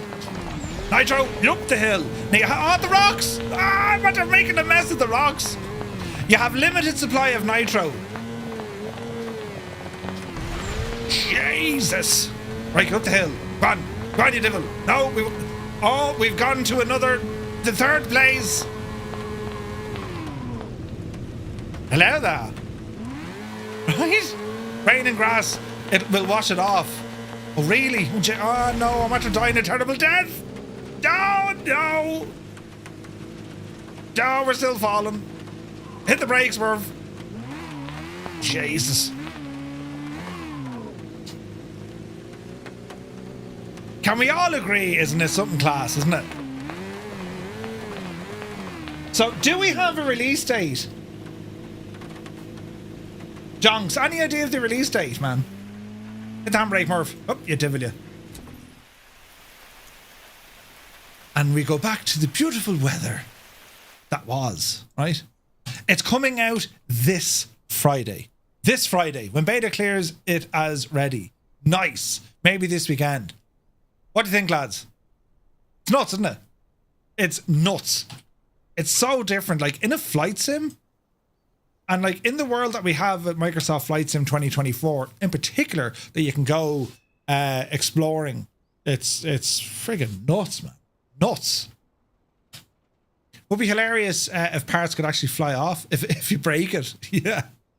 Yeah, it is something different. But like, even driving this around airports and all that, it was cool. It's a great perspective to see it on, like, when you see the world from this viewpoint in 2024, it's great. And this thing is nuts. It's nuts. And I love the customizable options. The lighting is really good. And you can see it with multiplayer. Like, it's some crack, isn't it? So that is the upcoming project Crosskart from GotFriends. And GotFriends, you've absolutely nailed it. You're going to put a smile on a lot of faces. And it's priced at about $10. $9.99, and they're going to be releasing this one very soon. So excellent stuff. Well done, lads. Brilliant. Let's have a quick look here. Do we like it? Do we enjoy it? I should hope so. So, Jesus, my screen here. Murphy, everything's gone absolutely wrong. Okay, what did I do? I've broken it.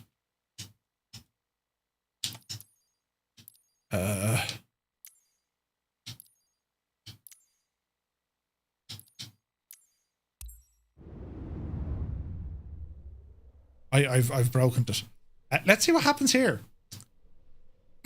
The sim doesn't look right. There, we fixed it. Thank goodness for that. Right, moving on. We're going to be checking out a P-51, but first, lads, we're going to have a chat with Brian from SayIntentions. That's the default P-51. Why didn't I load up the other one? You're a muppet, Murphy. Oh, wait, hang on. Is that the only P-51 I have? There you go. There you go. Mine has done this before. It happened to you as well. GotFriends does it again. They absolutely have. Yeah, awesome stuff, lads. Awesome stuff. Right, so as I load in this aircraft, we're going to be checking this one out in a moment, but I want to have a quick chat now with Brian from SayIntentions, just to get an idea on what they're working on. So let's see. We're going to ramble we'll ramble over here somewhere that there's an airport with Denver International too big.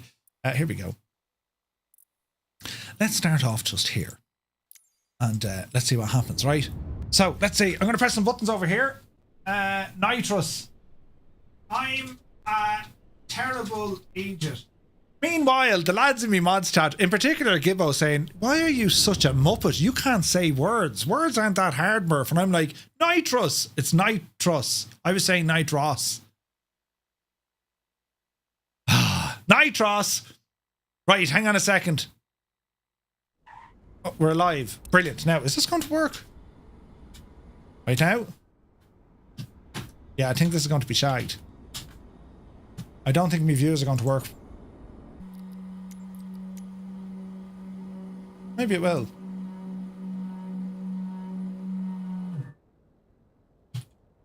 Maybe it will work, lads. It does. Right, okay. We're going to have a look at this machine here now in a few moments. But as I said, we're going to have a chat with Brian first, right?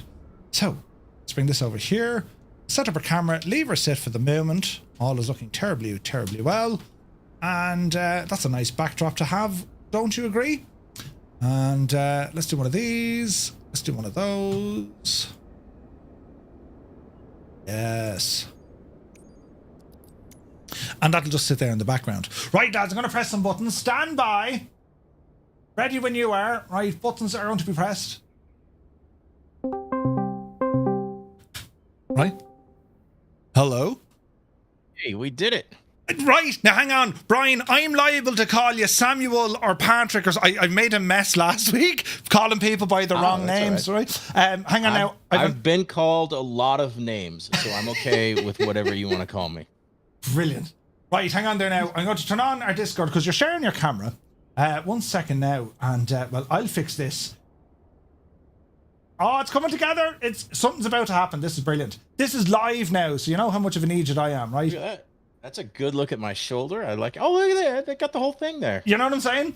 And then some. Now look. Brilliant. Where would you get it, right?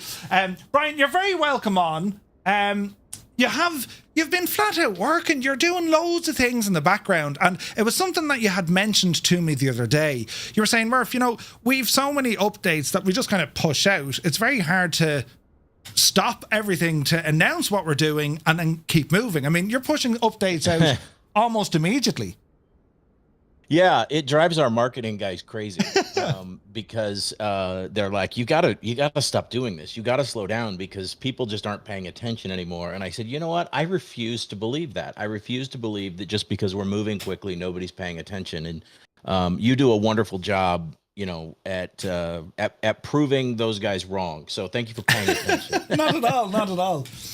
So come here. How have things been? Your most recent video released, I saw it a couple of hours ago. You've been busy with the A350. You've tried that airplane, right? You got a chance to fly it? Well, I've sat in it. Unbelievably cool. It's amazing. It's amazing. Yeah, we're really excited about it because they did such a really nice job with the ACARES and the CPDLC system in that airplane. And you know, we have had support for those now for quite a few months. But it's one of those features we have that, you know, not a lot of people know about. And, you know, to take it a step further, there's also a lot of people who don't even know how to use those systems. And so, you know, when they get on, you know, some of the human networks, which do support those, they're kind of intimidated because, you know, you don't want to get that wrong, you know, when there's a human controller on the other end. So we're really excited to have a platform where, you know, people who want to learn how to use those systems, CPDLC, ACARES, and, you know, have a place where you can do it without, you know, if you mess up, nobody cares. And so I was super, super excited when they reached out to us and said, hey, we want to integrate, you know, the CPDLC and the A350 with your stuff. And they did, and it's awesome, and it works really well, and it's tons of fun. Yeah, it's really cool. I have. I'll share the link here with folks in chat so they can look at your video because it's showing that you have this worldwide CPDLC now included. And I did see from the first time I booted in to the 350, I could actually I saw the option I can put in my SayIntentions API key, and I was like, wait, what? Hang on, this can link directly with the aircraft, which is just amazing. Like we're doing our long haul flight on Friday, and my intention is to use SayIntentions to get us from Dubai all the way to Dublin. So really, really looking forward to that. But it's great to see that, I mentioned it earlier on, when you see other developers kind of get behind another project, because look, at the end of the day, we're all flight sim enthusiasts, right? I mean, we all love the sim. But it's very refreshing when you see developers kind of working with each other and saying, hey, look, we can do a thing with this, you know? Man, I agree. We're all trying to create cool stuff, and cool stuff is just cooler when it all works together, right? When we can hook everything up to everything else, and everything is like this big cohesive ecosystem.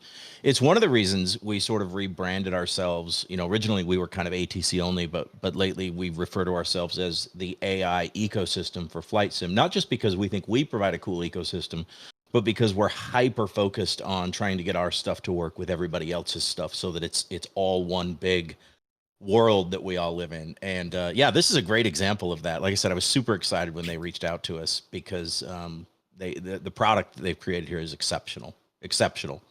But like the time frame from, you know, you saying, okay, yeah, we want to work with this project to actually having it working.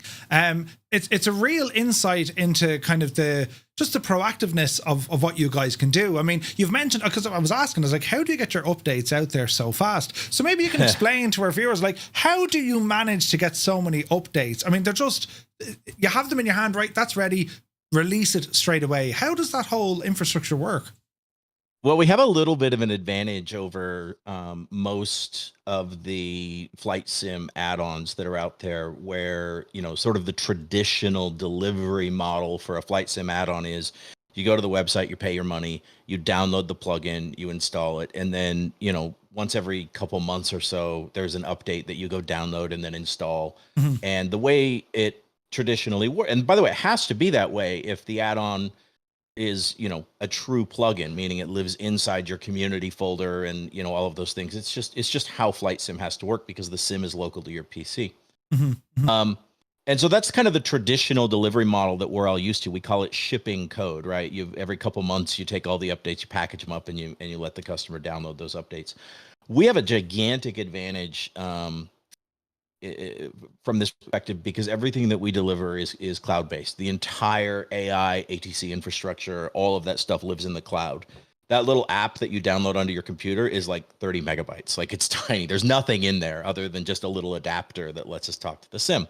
So because we're cloud-based, we can take advantage of some of the more modern delivery mechanisms for code. We actually ship code anywhere from 5 to 25 times per day.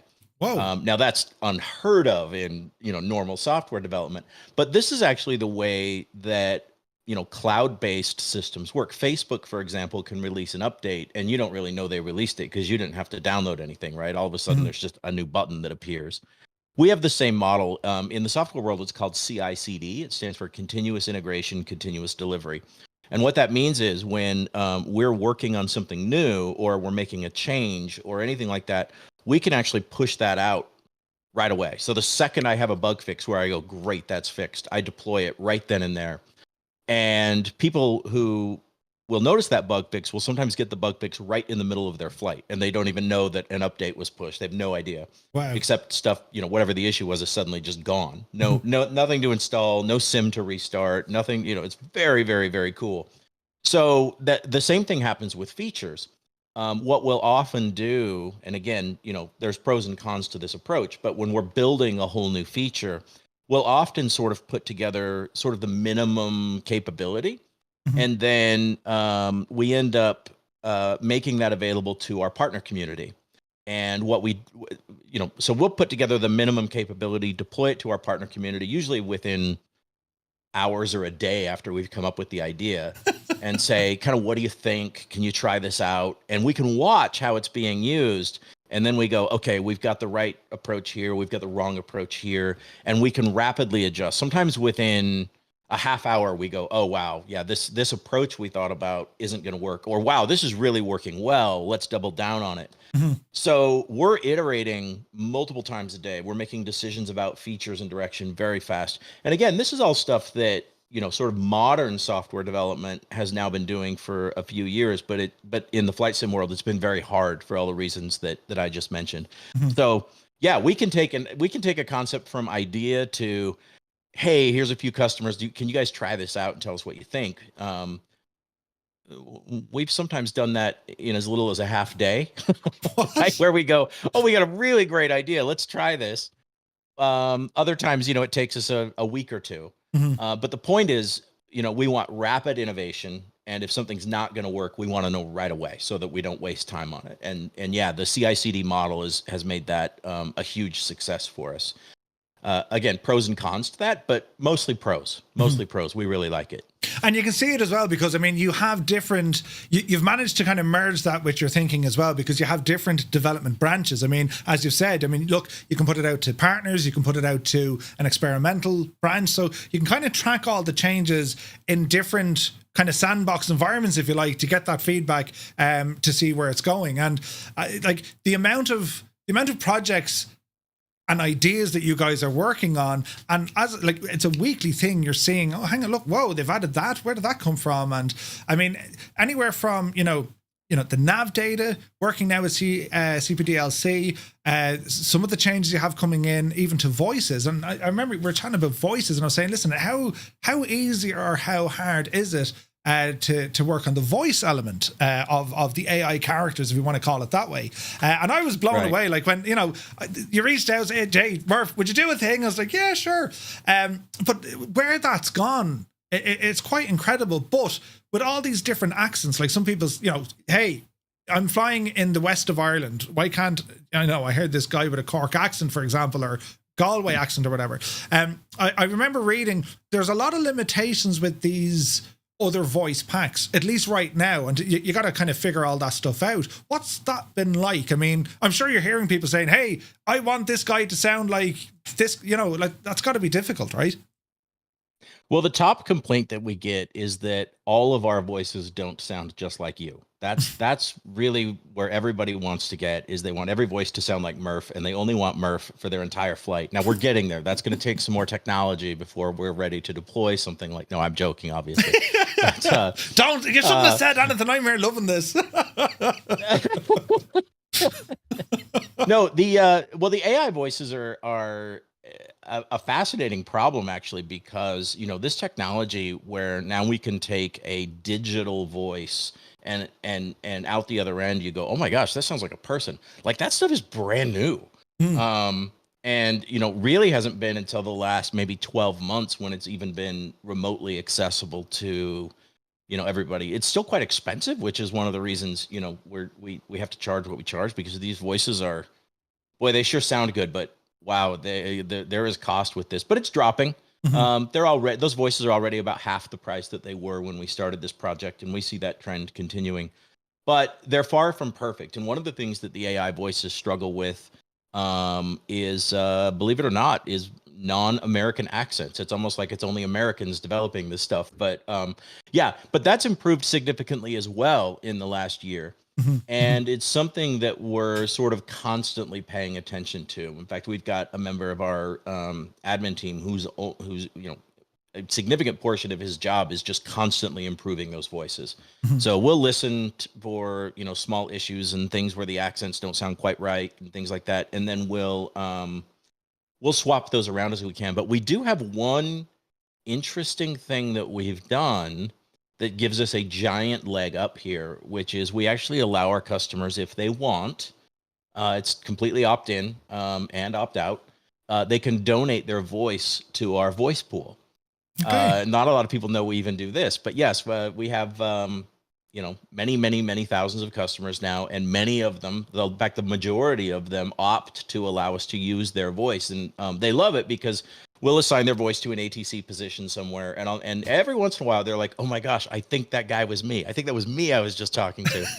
But we also allow you to replicate your voice to be your own co-pilot. Your voice can be used as the cabin crew, all that stuff. So in exchange for letting them do kind of some fun things with their voice, they also allow us to use their voice as an air traffic controller in certain positions. So that gives us a big advantage, because in many cases we can replicate their accent and things like that, and then plug it into just the right spot. I gave you a very long answer there, but was that the question you were asking? 100%. Because, like, I mean, this is fascinating, and I'm sure when you started off on this journey and with this project in your mind, no different than seeing all the different types of add-ons that are inside this flight sim community. I'm sure you're learning the tech as you go and developing your own as you go. Which is it's so incredible, much. And it's like it's exciting, but it's also frightening. What does the future look like? I mean, it's getting there. I mean, this is, I'll always say it, but this is still very much the beginning of what technology can really do in the likes of our flight sims. That's one direction. We're just getting started. Yeah. This next generation of AI tools, the stuff that kind of hit the market 12-18 months ago, we're just now, as developers, starting to really get our arms around it and go, okay, I see how to use this in some interesting ways. For example, and just to, there's a million different ways that it can be used. And part of the challenge for developers is just sort of breaking out of the old mold of the way problems used to be solved. Just as an example, as we're building Skynet, we're doing model matching. Now, model matching is one of the hardest things to do in flight sim because there's no standard for it, right? There's nothing that says, gee, just match these fields up and we'll match them over here and everything will work. People just kind of type whatever they want into the models and we're expected to figure it out. Well, guess what happens to be really, really good at model matching when you say, here's a description and here's a description. Can you figure out which one goes to which? AI, really, really good at it. Wow. In fact, better than people in many cases at doing this. And so that's just kind of one example of where we're layering in some AI technologies in a place where we didn't initially think about it, right? We said, well, we got to do model matching. And as we got into it, someone finally raised their hand and said, you know what would be really good at this that we should try is, let's see if AI can do this model matching. Turns out it's phenomenal at it. Wow. And, it's those kinds of tricks that it will allow us to continue to release things that, sort of push the envelope in the flight sim world. And again, we're just getting started. So, 2 years from now, I personally believe the world of flight sim add-ons is going to be completely unrecognizable compared to what it is today. Wow. Because, it's not just to the end user in terms of features. The whole topic of AI, you can integrate with add-ons, you can integrate with scenery objects. It's only a matter of time before it's capable of actually building these things itself, or at least helping others streamline how they build things. We're really close to that. In fact, when we were working on SkyOps, our AI mission system, we actually pulled AI in from two different angles just to sort of add on to what you're talking about there. The first one is designing the mission itself. Hey, I want this to be a rescue mission and it needs to be in a wooded area and all that stuff. And it turns out AI was really good at sort of coming up with the backstory and gee, the incident should take place here and all those things. And the result was no two missions are the same, right? You every time you fly a mission, it's something completely different from what you got before. But secondarily, and again, this was an area where we were sort of trying to solve a problem and someone raised their hand and said, why don't we give AI a crack at this, which was designing the incident scene itself. So we've got this whole library of scenery objects, fire trucks, campfires and snowmobiles and, all this stuff. And what we actually do is show that to the AI along with the mission parameters and say, hey, can you design an incident scene based on all of this? And it comes back and says, yes, I choose the snowmobile, I choose the campfire, I choose two hikers and put them here, here, here, and here. And we go, oh, okay. And so we do. So yeah, another area where, again, AI surprised us as we were putting this together. It's nuts, and the SkyOps stuff is crazy. I've feedback on some of it because I think with how fast aircraft add-ons are coming into the sim and the different types of aircraft coming in, with model matching. How does SkyOps know what a type of aircraft is, or does it just needs like the generic base? Are you a helicopter? Okay, if you're a helicopter, you're doing this. Are you fixed wing? Okay, well, if you're fixed wing, you're doing that. Is that something that's relatively easy, or do you have to kind of look at aircraft profiles? No, we didn't find a big challenge there from the perspective of SkyOps because we found that there were only a few buckets that mattered. Are you does your helicopter have a Bambi basket? If so, you can probably do fire ops with your helicopter, right? So we found that there were, just a handful of buckets that we had to figure out. But one of the things we discovered is that if we told the AI a little bit about the aircraft, hey, it's a small private jet, has 6 seats, et cetera, that it could come up with scenarios that were a perfect match for that type of airplane. Gotcha. Yeah, that's another area where if we had to do that in code, like that probably would have taken us months to get right. And turning it over to the AI, all we had to do was put a few little guardrails on it. And then what came out the other end was some pretty intelligent matching of the mission to the aircraft. It was just one area that it's actually such a great example because it's an area where if we had to code it ourselves, one, it never would have been quite as good, but two, it would have taken us, 5 times as long to get it done. So that's the kind of acceleration that I think we're going to see amongst the developer community here. And it's amazing. It's how immersive it is as well. I was watching Kando again a couple of days ago, and he was doing firefighting ops, and it's like he's flying up towards this mountain. There's multiple fires, and he's a fireman in the real world. So like he's applying his logic to saying, okay, we're going to stop this one first, then we're going to fight this, and it works. It absolutely works. You know, it's cool, isn't it? It's nuts, right? I do see a question now, and I don't know what or where this sort of request kind of fits into what SayIntentions can, wants, or just doesn't want to do, perhaps. But is there options, or do you see an option to having some sort of a text response system, or is SayIntentions very much required on the voice interaction? Oh, no, we have lots of customers that don't want to use their voice. There's a box you can just type stuff in exactly as though you were speaking into a microphone. So you can, and by the way, you don't even have to use correct phraseology. So a lot of people are intimidated by, speaking to ATC. I don't want to talk. I just want to click on something. You can actually type into that box kind of what you want. So you can say, like, just type into the box, ready to take off, and hit enter. And ATC knows what you mean, and they're fine with that in our world anyway. Yeah. And you'll get back a correctly phrased, takeoff clearance to go along with that. And so, yeah, if you just want to use your keyboard and you want to turn the sound down, no problem at all. Yeah, you can type to it just like you were texting a friend.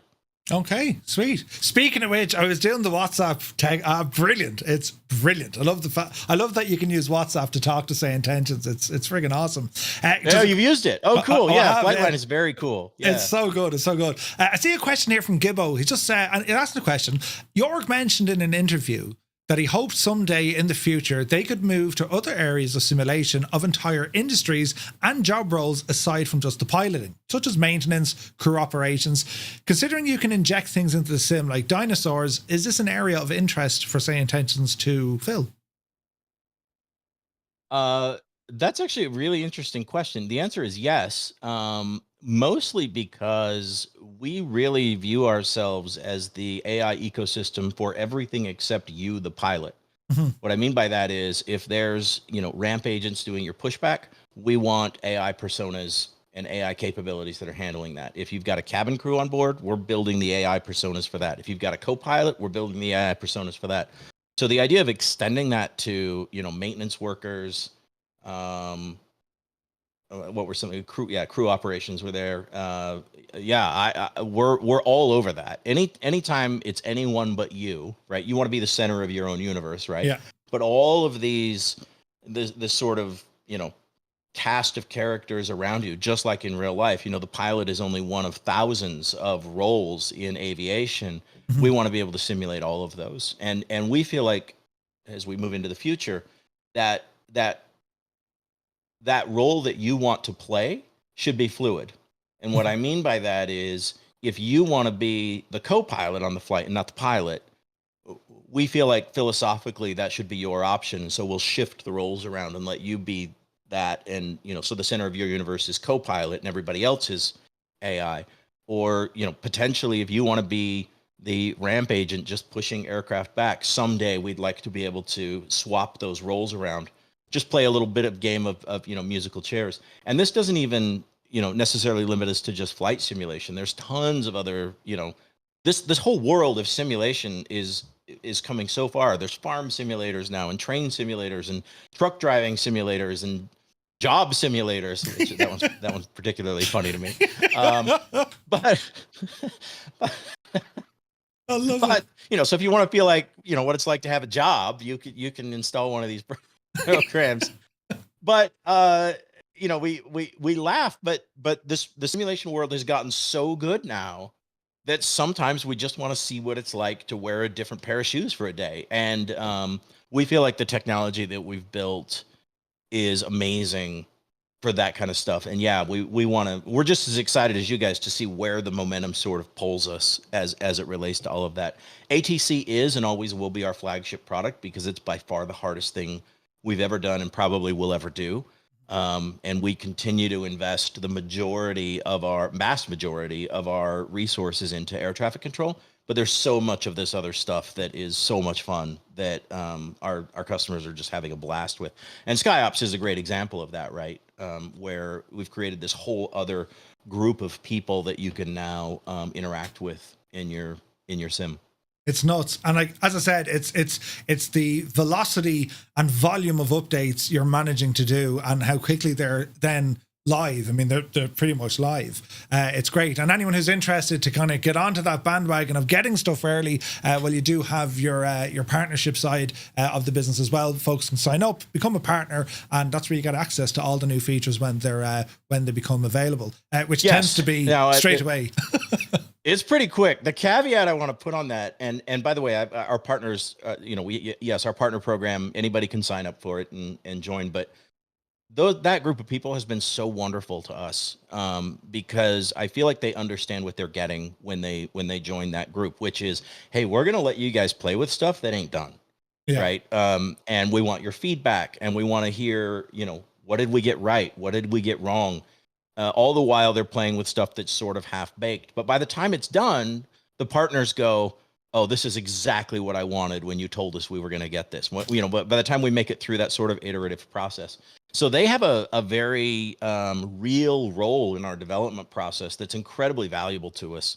And I love them. I'm so grateful for them. But yes, anybody can become a partner. And right now we're all of our focus and energy is on two things in our partner program, if you're curious. One is Skynet, which you've talked about quite a bit. And the second one is checklists. And this is a great example. What we originally thought was going to be the best checklist product ever made, we sort of pushed it into our partner program, and they kind of went, it's okay, I guess. And now we're reworking the whole thing, and it's going to be amazing. Now I'm convinced we've got it right. But it was because of their sort of early feedback and experimentation that we went, whoa, we got this wrong. And thank goodness we didn't spend 3 or 4 months building it only to find out that it was not what the community wanted. So yeah, it's a very good way to bring the community into our development feedback loop. It's awesome. I was using checklist the other night, and the challenge for me was figuring out, well, what checklist do I ask for first? But you were my co-pilot. You knew them, right? It was like, hey, have you done this? Like, right. Yeah, I've done that. Oh, it was brilliant though. It's and again, the checklists it's one of those. I don't want to say it's low hanging fruit, but like, how handy is it when you're in a flight and you can just like talk, or like the same sort, you can type it, hey, give me the checklist, and next thing it's asking you, well, did you check this, did you check that? Because we usually forget, I forget about it all the time, so sure.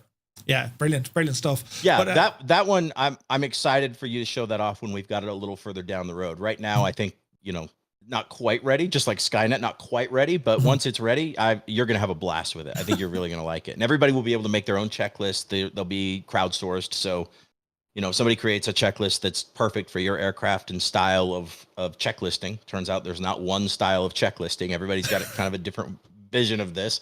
That was one of our original failed assumptions, by the way.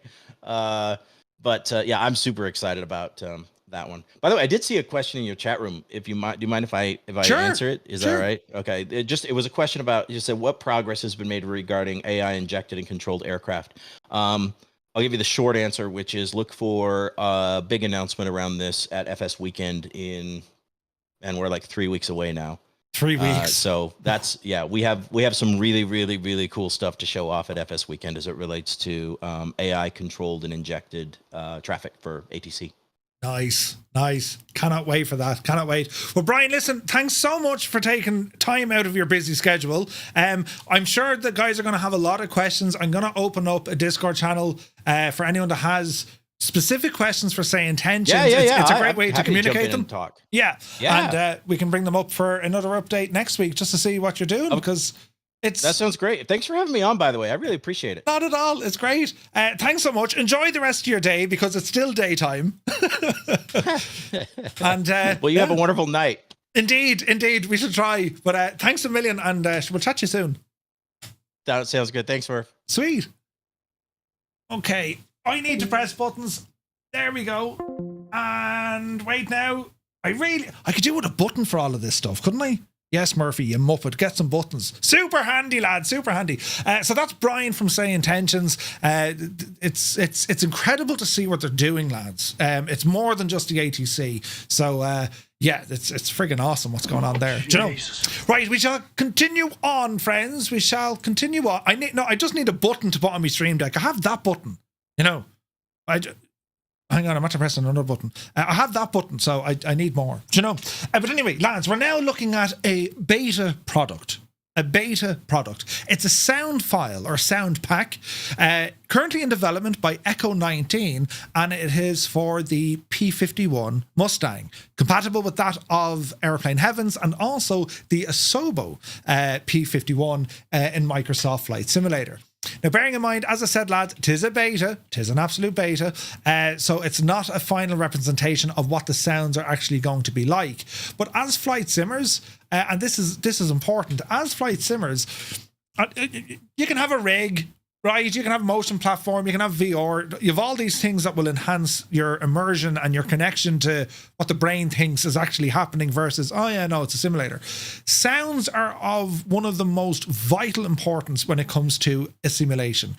If the sounds are wrong, we're immediately drawn to it. We're like, oh, straight away, the sounds are brutal. If the sounds are really, really good, by virtue, we'll actually overlook some of the other issues because, yeah, but the sounds are really good. It's amazing how important audio is, says your man talking into... Right, but it is. It's very, very important. If the sounds get wrong, it shanks it. If the sounds are right, you know, yeah, it's a nice plane, but man, the sounds are great. That's kind of where it's at, right? So the product that Echo19 is working on is that for the P-51. And it's friggin' nuts. It's friggin' nuts what he's doing because he goes to the aircraft, records them, right? Builds thousands of files of information and then puts them into a studio and then he puts them into the sim. It's quite mad, right? Malky Mac, thank you for the follow. Welcome in. So we're going to be checking out this one here. And I was chatting to Tyler. He's not around this evening. He did want to be here, but he says, look, Murph, I'm flat out working on stuff at the minute.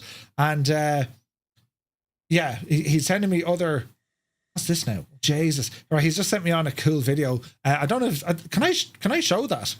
Can I show that photo? He might turn around and say no. But anyway, we're here in Airplane Heaven's P-51 D, I think it is, the Mustang in Microsoft Flight Simulator. And what I want to do here, lads, it's going to be a focus on the sound set, right?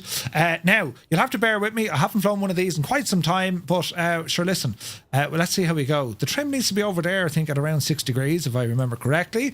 What else do we have? Open. Yes. We do have some stuff over here. Let me see. That's our start switches. There are mags. Turn those on. We're going to need them. Over here on the right hand side we have all our switches, Rico lights, battery.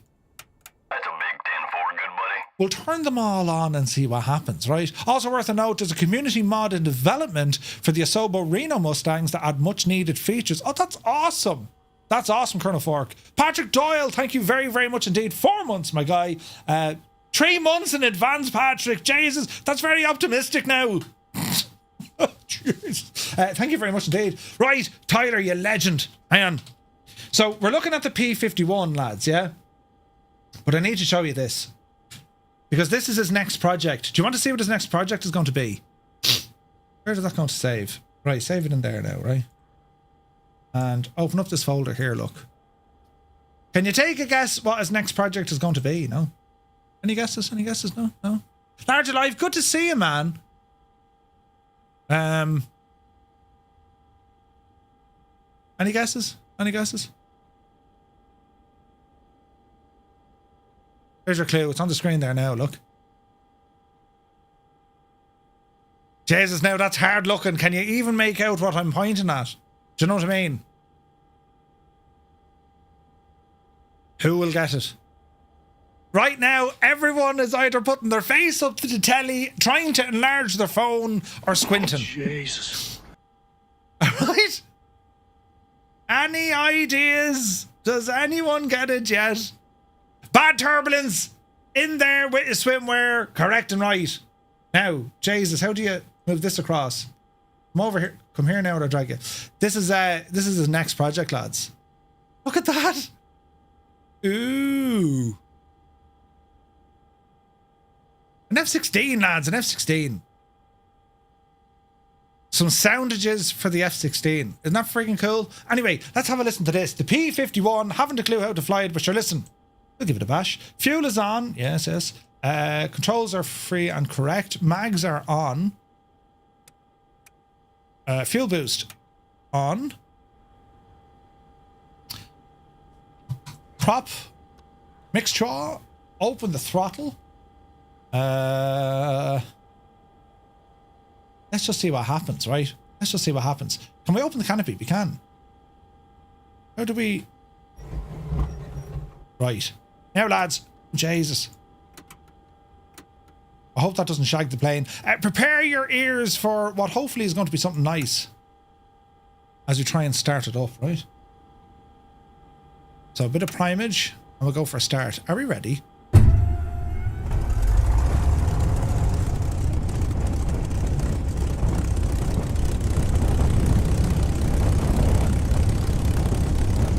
Jesus.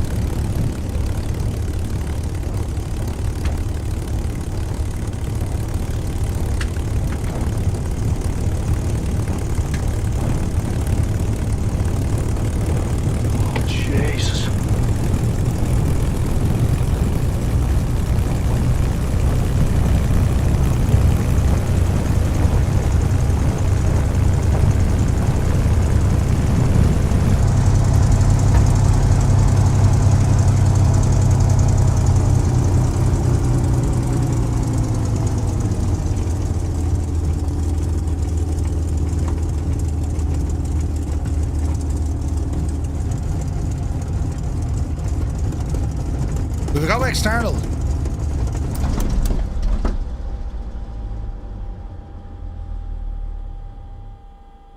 Let's go external now, right? Engine sounds. Are we ready?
Isn't that incredible? Hey, Echo19 is in the chat.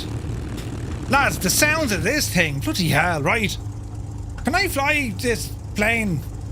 We'll find out together.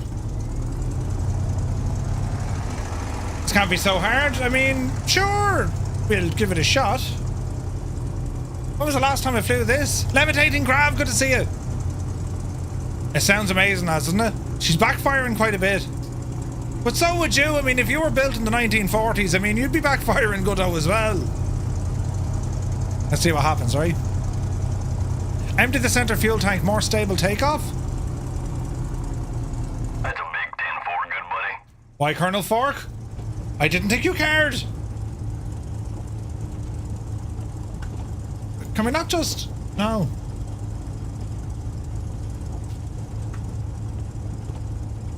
Good man, Colonel Fork. Oh, Jesus, don't bin it, Murphy. Don't bin it. Ah, Jesus. Cyrus T gifted a tier 1 sub to Echo19. Cyrus, thank you very much indeed, you ledge, man. Right. Not Jays of the Flat Bays, Sivy Plays. Oh, man, that sounds good. Thank Robin Olds for that tidbit of advice. Nice. Oh, the sound. Right, lads, there's a good chance I'm going to make a mess of this, but sure, listen. Could be worse. Power coming in. It's time for the rudder pedal dance.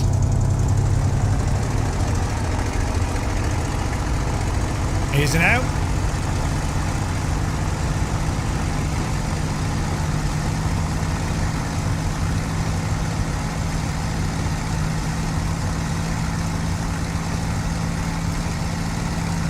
Easy. Easy. Jesus, Murphy, get off the runway. Say nothing. Ah, no, we've got it wrong.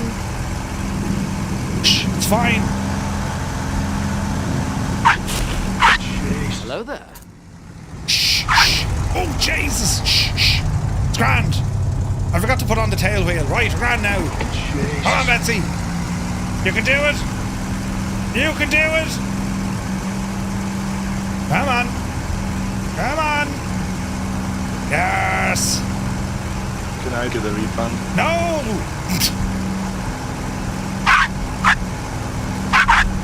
Come on, you're... Oh, no, we're not. We're dead.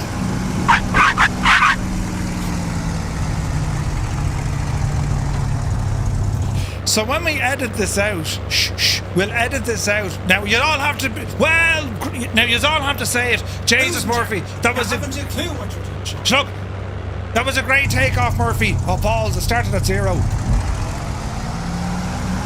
Don't stall. Don't stall. Don't stall. Come on, Betsy. Ah, wasn't that a great takeoff, lads? Wasn't it? Shut up. Oh yeah, Murphy, great takeoff. Oh yeah, so professional. Yeah, yeah.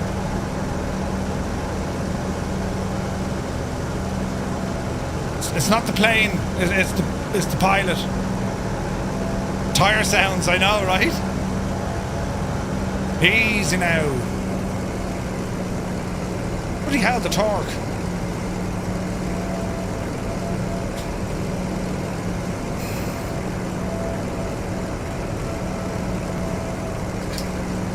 Right, easy, easy now.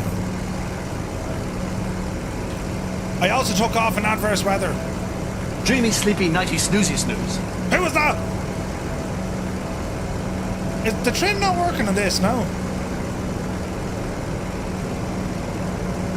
Why is the trim shagged?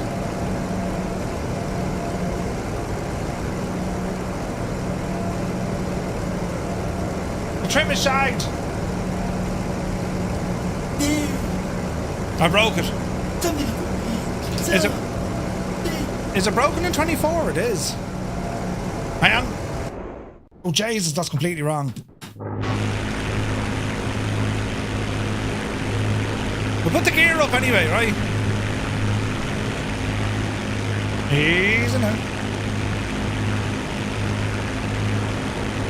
The trim doesn't seem to be working at all. That's unfortunate.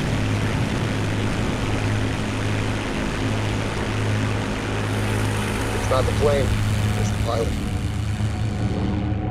Right, which now for a second and mind your ears, for the love of God, mind your ears.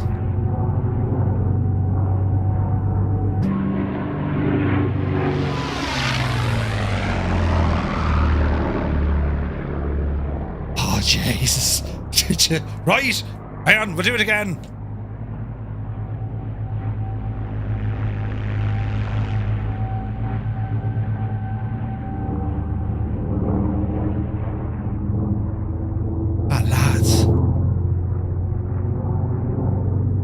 Are you ready?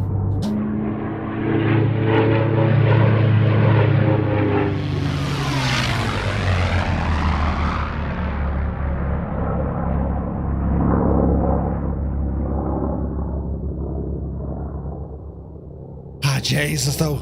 Hang on, we'll do it one more time only. You have to put the trim add-on in the community folder. Man alive, the sounds.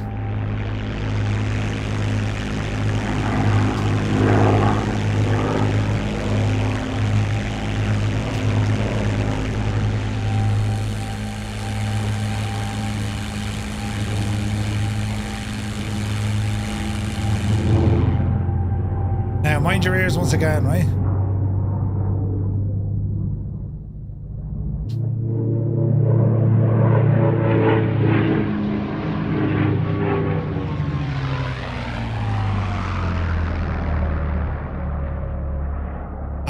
That's incredible. Isn't that incredible? Echo19, you have excelled once again, and this is still beta. It's still right. So I imagine this is going to be through Hello there. through Orbex again, right? Nectarine, welcome in. Any idea of a release? Give her a little bank and then pull the next flyby.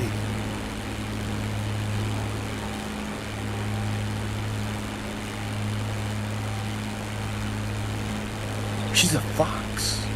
In France, she would be called La Renard, and she would be hunted with only her cunning to protect her. She's a babe.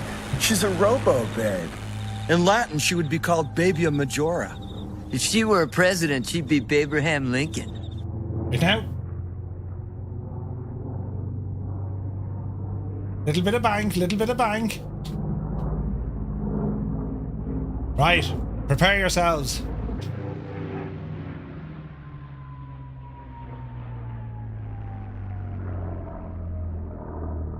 I was too far away. Wait for that. That'll work.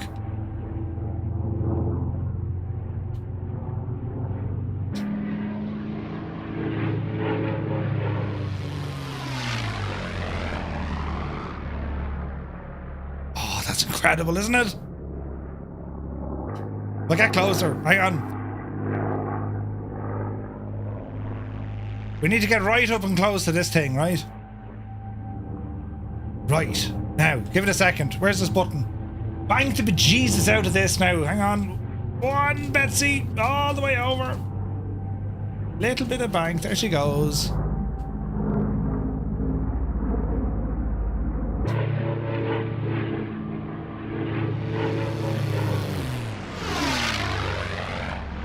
Oh, Jesus, lads. It's incredible, isn't it? Right. Cold showers for all. That's absolutely incredible.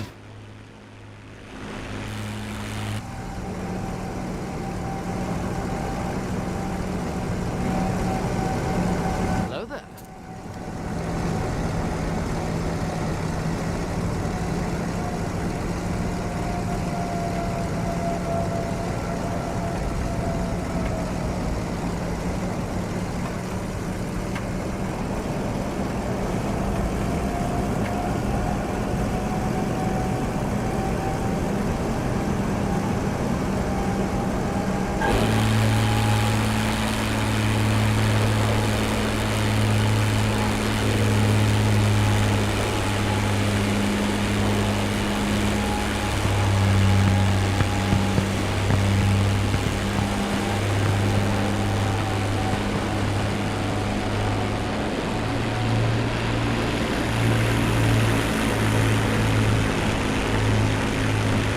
What incredible, incredible sounds, lads, aren't they?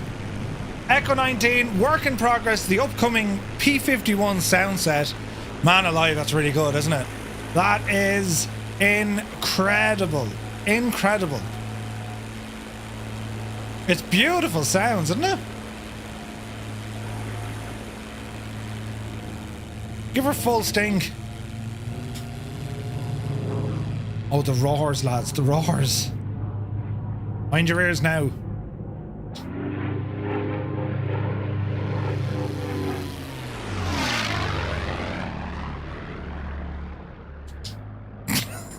He's a genius. A genius.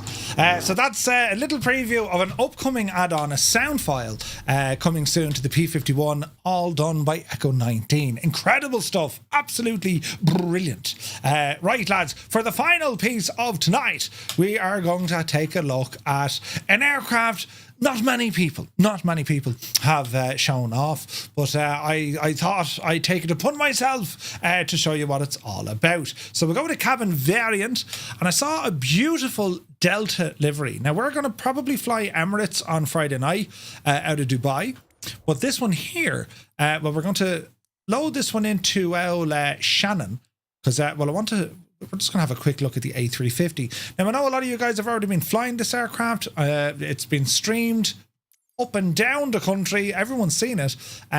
but it's quite remarkable. Quite remarkable. So we'll put it onto daytime here, and let's see if we can pop her off below here into Shannon, right?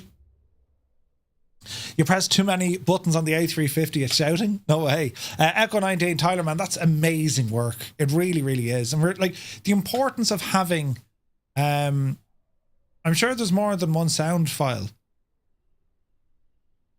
What do you mean, Colonel Fork? As in with the aircraft? I'm not quite sure. It's incredible. It really, really is. When you get the sounds done so right, it's amazing, right? Was there a new plane out today? Seemingly so. Yeah. We heard it through the grapevine. You know. You said sound file, not sound pack. My apologies. It's a sound pack. Sound pack. Yes. See, there I sat corrected. Thank you, Colonel Fork. Grammar, please. Right? Listen, he's every reason, because as of late, I've been shirking my responsibilities, getting names wrong and saying things wrong. All the time I'm doing it, lads. So yeah, you need to correct me. When Murphy starts to make a complete and utter muppet of himself, just put it in the chat. Murphy, you're being a muppet again. Oh, right. And then I secretly cry myself to sleep. Anyway, right, we're going to be having a look at this. Your initial load on any livery, just some Mark fries. You bastard! No! You can't be saying things. Mark fries. Jesus, that's a gathering I'll never be invited to. Right. We'll always be correcting you. Yeah, 100%. That's what you need to do. Anyway, the first time you load up this aircraft with new livery, it might take a couple of minutes. Don't be worried, friends. It is loading, it's getting itself sorted, and it's trying to figure out some things. Utilizing this aircraft with Navigraph, you are required to be on Sim Update 1. It's the beta, all right? It can work without it. However, it would be highly advantageous to be working the aircraft on Sim Update 1 beta if you are on Flight Sim 2024. If you want to use the aircraft in Flight Sim 2020, you can do that. And while she's loading up, I wonder, can I get into the Ini Manager here just to show you some of the options for the aircraft, because you just have options here. If you want to dial things down for your settings, if you want to turn things off, they do have a notification about the beta.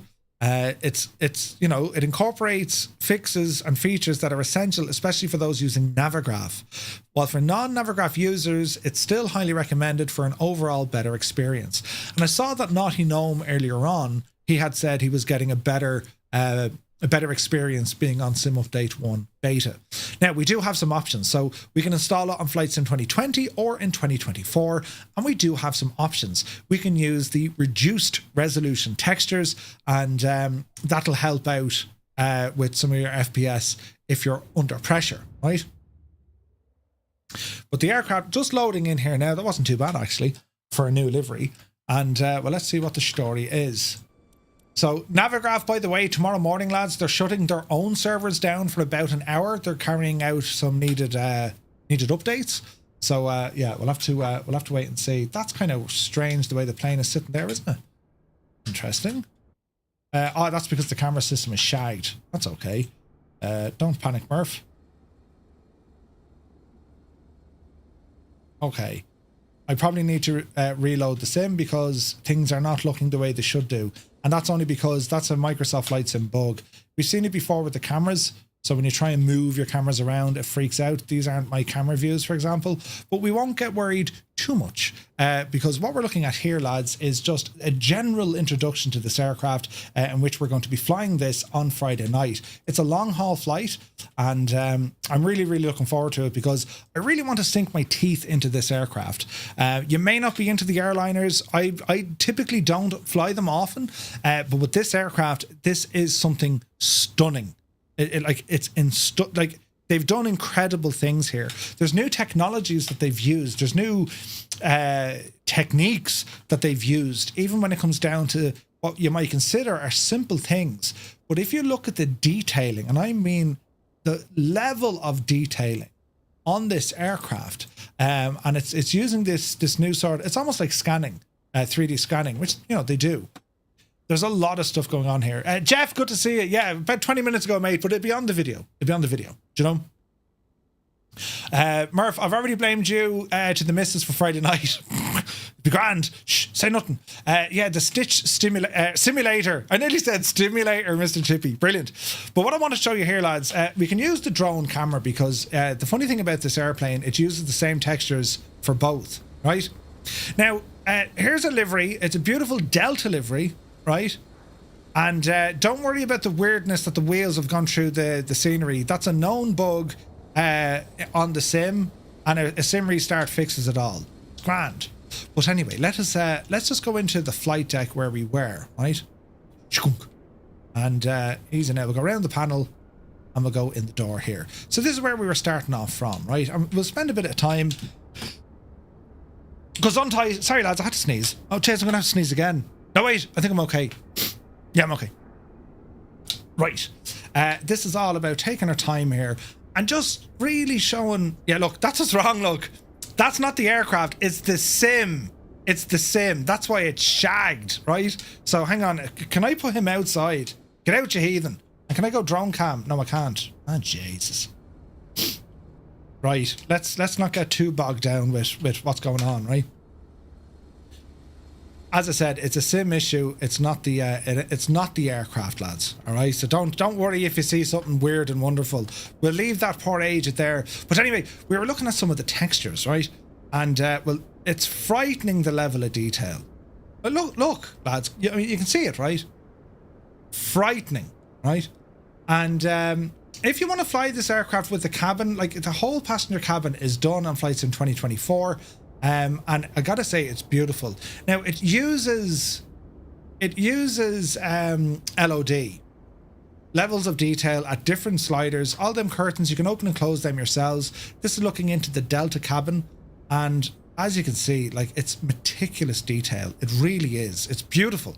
It's a very, very impressive bit of modeling. I mean, the last time I was kind of blown away by this level of detail, it was in the Phoenix. Because it's like, wait, hang on, how did they do that? You know?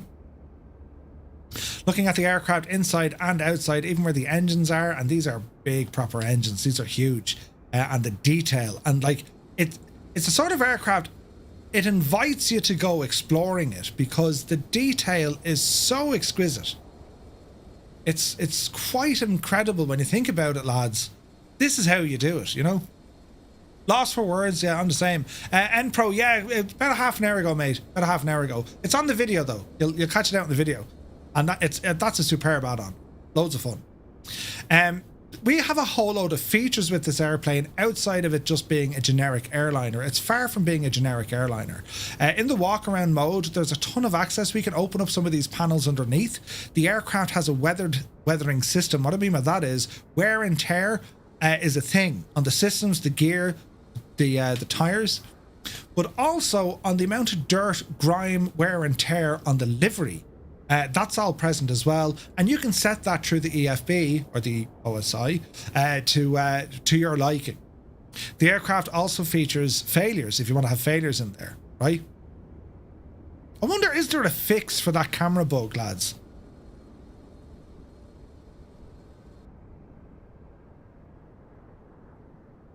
I haven't figured it out yet. Like, why is... Yeah, there's no fix for that. It's unfortunate. Anyway, I want to show you some of the cool stuff that we have inside the airplane, right? So as we walk in, you do have the cabin crew panel. This is fully modeled, so you can turn on the lights, the temperatures, the doors, all that sort of stuff, right? Even the water and the wastewater, you can choose to have that in there or not. Shift Z? What does Shift Z do, Hangar Studios? It's not a wasm bug, it's the camera system is shagged. You know? Yeah, no, it's not. I tried slew. How you know it's not the aircraft? Look at the GPU that's gone through the ground, and the pilot, poor old Timmy. Timmy Mac. It's just a bug with the sim. It happens. But anyway, let's not get bogged down too much. Check this out. So I've looked at a few documentaries about the Airbus A350 just to see what it's all about. And then I wanted to see, well, have any builds gone to the same level of detail? They absolutely have. So behind the flight deck, you have one of the crew rest quarters. And we can go in here. And this is into one of the crew rest quarters. And these are fully modeled, lads. Like, you talk about exploring the aircraft, of things to see and where you can go around, right? It's incredible the detail gone into this. Now, that's a hatch. That hatch in the real world opens. That gives them access in and out of the cockpit. And you have an emergency hatch there as well. That'll get them out of the aircraft. And then the door here is just across from the lav. And the lavs are modelled. And yes, friends, the lavies flush. Can't select it from the drone cam, but the lavies actually flush, right? The server room is located. So when you're in the flight deck, you do have this kind of a trapdoor here. That gets you access from the pilot. But there's also a hatch underneath the aircraft where you can get in as well. So the server room, like, for example, let's come out of this camera for the moment. We'll jump into the cockpit view, which is somewhat shagged. But if I can open up this hatch for you. Right? We'll go back into our drone camera because it's easier just to move around. So that's the hatch I've just opened. We come down the ladder here.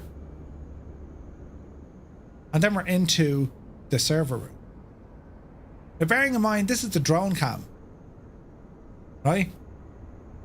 So this is the server room. Now, if you want to hear it differently, if you want to see it from, like, you know, where, you know, this is like your normal first person view mode. This is everything in here.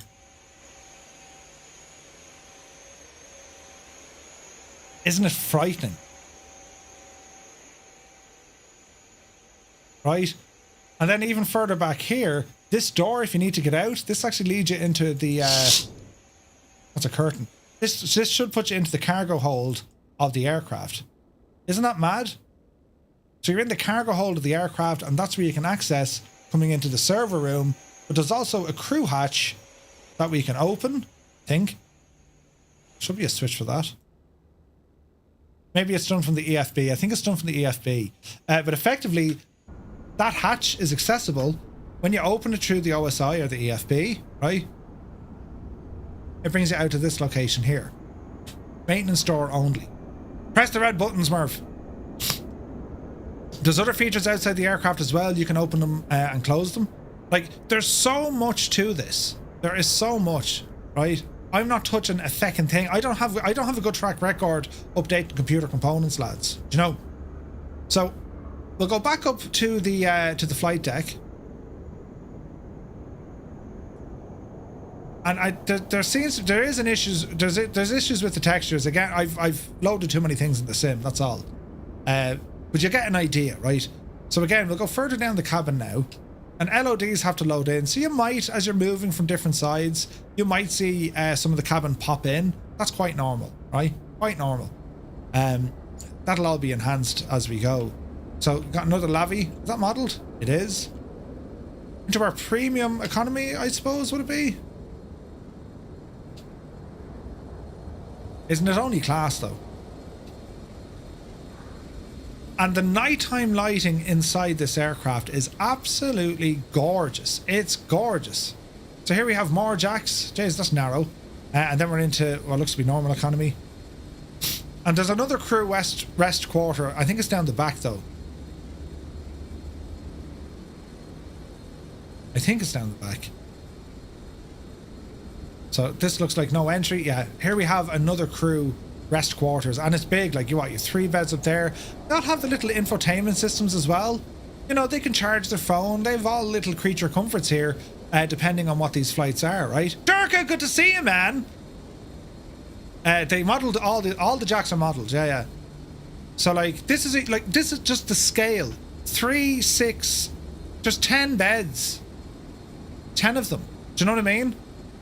And like there are creature comforts here. I mean, they have the little infotainment systems. It's very, very good. And like when you're on these aircraft, I mean, even the detail in the galley look. When you're on these aircraft, I mean, we don't notice these things, right? We just don't notice these things.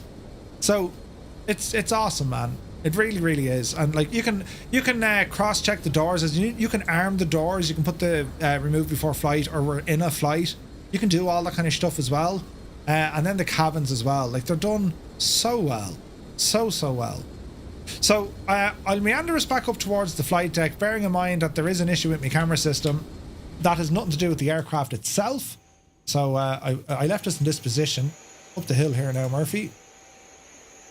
Wait now, did I end up in the jacks? I did! I'm in the jacks!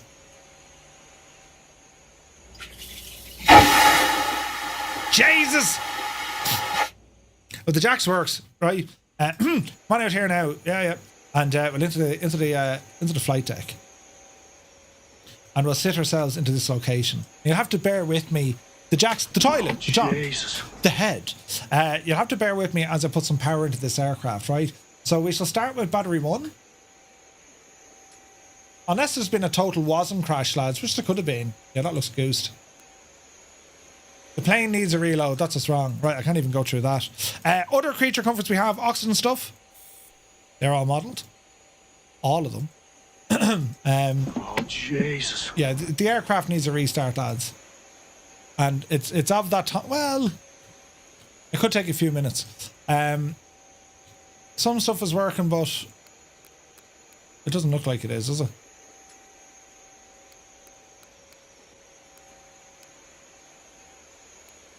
No, it looks shagged.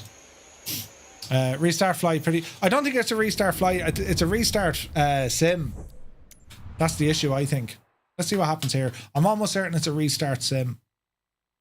The loo looks plain. Wait, the loo works plain. Yeah, it does. Yeah. Flew the aircraft from Copenhagen to LA. Looks very familiar. Can feel my bum getting sore again. It's awesome. Weird and wonderful. Perfect summary for Flight Sim 24. Jeff Faviano. Good to see you, Jeff. Hope you're well, man. Have you flown it, Jeff? I'm sure you have. Yeah, this is the sim is going to crash because, well, it needed to just give up for a while. Right, we'll restart the sim. We'll do it live. Right. It was shagged. But hopefully it'll be fixed now when we launch it a second time. Bearing in mind, for me, I don't know if you guys have the same experience. If you have, let's say you've done a flight in a general aviation aircraft, and then you want to do a new flight and you do it on something like an airliner or a helicopter. Does it play funny? I've always had that issue. And I used to have the same in 2020, even on X-Plane. I don't know what it is. After a flight, it's always a good idea to restart and off you go again. That's usually what happens, you know. So the sim booting up. Our flight that we're going to be doing on Friday, let's start previewing it here, lads. Sim brief, right? Because it's going to take the sim a few minutes to load up, right? That's just a notice from Navigraph. They're shutting down the server for about an hour. That's all. So what we're going to do here, we're just going to start putting in a bit of a flight, and it's going to be departing OMDB, and we're going to be arriving into Dublin. And it's going to be done on the Airbus A350 -900. I think that's the wagon I'm going to take. Just under 8 hours. And I'm going to be flying this with SayIntentions. So it's a multiplayer group flight. And I'm going to be using it. I thought I said Gibbo. It says Gitbo. It's his evil cousin. We're going to be flying this on SayIntentions because I'm really interested to see how SayIntentions can handle things like, step climbs and all the jazz, right? So, put my remote control back. So, extended range, 8 hours, total mileage. I don't know what the mileage is. We'll double check it there, though. What have we got here now? Key factor, that's all grand. Analyze the route. 3,347 nautical miles, lads. So if I were to generate this flight, it's a fairly spicy route. It's a nice looking route because it's we're going to come in over Kuwait, Iraq, over Turkey, Bulgaria, Romania, and all the jazz there. Like, it looks friggin' deadly, doesn't it? What a way to go. And I haven't done this route in Flight Sim yet. So let's open up Navigraph and pop it in here. Who are you calling again? What time are you streaming on Friday? At the moment, kickoff is going to be 1900 Zulu. 1900 Zulu.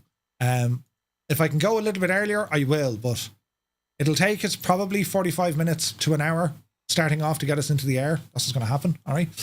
So yeah, our routing then at the moment, Dubai, up then over Iraq, Turkey, Bulgaria, Romania. This is going to be gorgeous. We could drag it in maybe to the Alps maybe, but I think this is going to be an awesome flight. And Murph, are we still able to do the flight with you without SayIntentions? Yes, of course, absolutely. It's on the Microsoft network, so I'll have Join FS turned on if anyone wants to be on Flight Sim 2020 as well. It's going to be an all-nighter. Won't be all-nighter because I've stuff to do on Saturday. We'll start at 7, and if it's an 8-hour flight, 3 in the morning? You know, I also think some update 1 beta is needed for much more than just Navigraph. Probably. Given what I'll do, I'm going to, like, I will be on Sim Update up, or English Murph, I'll be on the Sim Update 1 beta for Friday night, just in case, right? As the sim is loading here in the background. But our flight, we'll do a bit of planning before we go, just to have a look at where things are at. As I said, I'm going to use SayIntentions as my choice. Sim Update up, yeah. I thought they were going to release that update this week, so we could be lucky, lads. Microsoft could launch Sim Update 1 tomorrow. Maybe, I don't know. There's not much we need to worry about here. However, if we have a look at our flight plan, this is where things get interesting, right? So we start looking at our different altitudes along the way, and this is where we're going to see kind of, we're going to see our different step climbs. So 2.2, 2.9er, 3.4, 3.6, 3.80 is what we're going up to. Flight level 380. And we're going to be staying there for quite some time. And our speed is going to be 0.85. So we're going to be booting it. Look, hang on, here's a step climb. So once we get to this airway, looks like it's going to be up to flight level 400. 400. We gone any higher? What's the ceiling of the 350? Flight level 400. Jesus, lads, that's you're up there. That friggin' altitude. That's it. So 380 for quite a while, up to 400, and then we start coming back down the road then again. And it's going to be cool to see what all the what SayIntentions can handle with this, because it's a huge flight to load into the system, isn't it? Let's see here now. That's all okay. That's all okay. And I'm sure, like, we can look at the NOTAMs and all that if we wanted to. We get an idea of what's happening. Yeah, there's nothing major there. You're going to get all the usual warnings flying over this, flying over that neck of the woods. Turkey requested the Greek AIS, appropriate NOTAM exercise, firing military exercise is happening over there. Do you ever read the NOTAMs? Some very, very interesting stuff. Now, guys, if the airliners are not your cup of tea, that's quite okay. You can fly in jets or whatever you want. And I think it'd be interesting to do maybe some of that GPS jamming as well. I mean, look, they have everything here about Ukraine, what's going on, Bulgarian air carriers and captains of aircraft in charge of air service managed by carrier holders, operating license issued by Bulgarian CAA. What are they saying here? Are not allowed to conduct operations in Belarusian airspace. Well, that makes sense. Some interesting stuff there, right? You should check to see the A350 channel on Discord. A lot of people are getting WASM crashes or FMS freezes. So, yeah, it can happen. You might not be able to do it in 8 hours. So, some of the issues that I'm seeing, and some of them that I saw, the built-in checklists are a bit of an issue.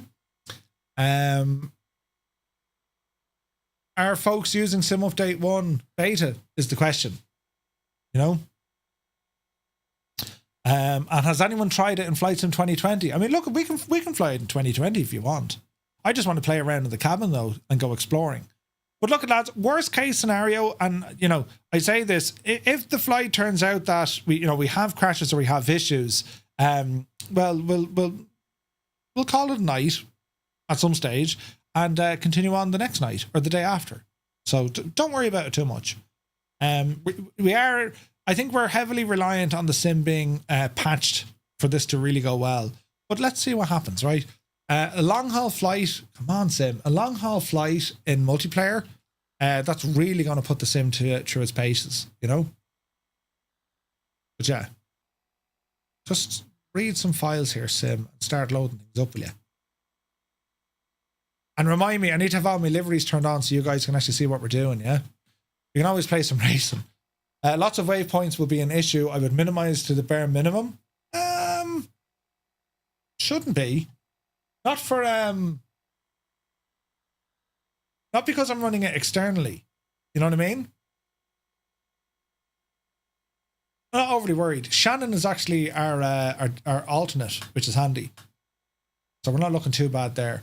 So that's our route. Dubai all the way back to Dublin. It's a hell of a flight, lads. Hell of a flight. And well, I would love it if you could join us for this, because it's going to be something else. If you have the 350, great. If you don't, maybe you want to use the 777, right? That has the legs for this sort of a route as well. You can always use the rest cabin during the flight for sleep. You can. Just land in Barcelona from Hong Kong, no problems at all. Okay, good. Fingers crossed. I'm unsure, is there a way to do like auto save using Volanta and all that stuff? We can look at it, but we'll see how we go, lads. We'll see how we go. The sim gods are not playing nice with Murphy this evening, lads. It's taking a friggin' age to load the sim. So let me see. After departure, we're out over the sea for ages. And then we're in over Kuwait. And then up. Yeah, the MD-11. Would they have the legs for that? It would, I suppose, yeah. 3,000 it would. Should do. It's going to be interesting. Like, once, like, the halfway point is just after Turkey, so it'll be interesting from there, you know. Is the A380 able to land in Dublin? How do you install it? I think you have to join the insider side of it, Muse. The Xbox insider stuff. Get 2024 or hold off for a while. Thanks for making some people's minds up. Not at all, Sean. Doing well. Haven't flown it yet. Nice. The new runway should handle it, yes. Don't know about the jetways, though. Yeah. Yeah, take a 350 as well. I mean, if you have the 350, take the 350. You know? It's whatever you want to fly, lads.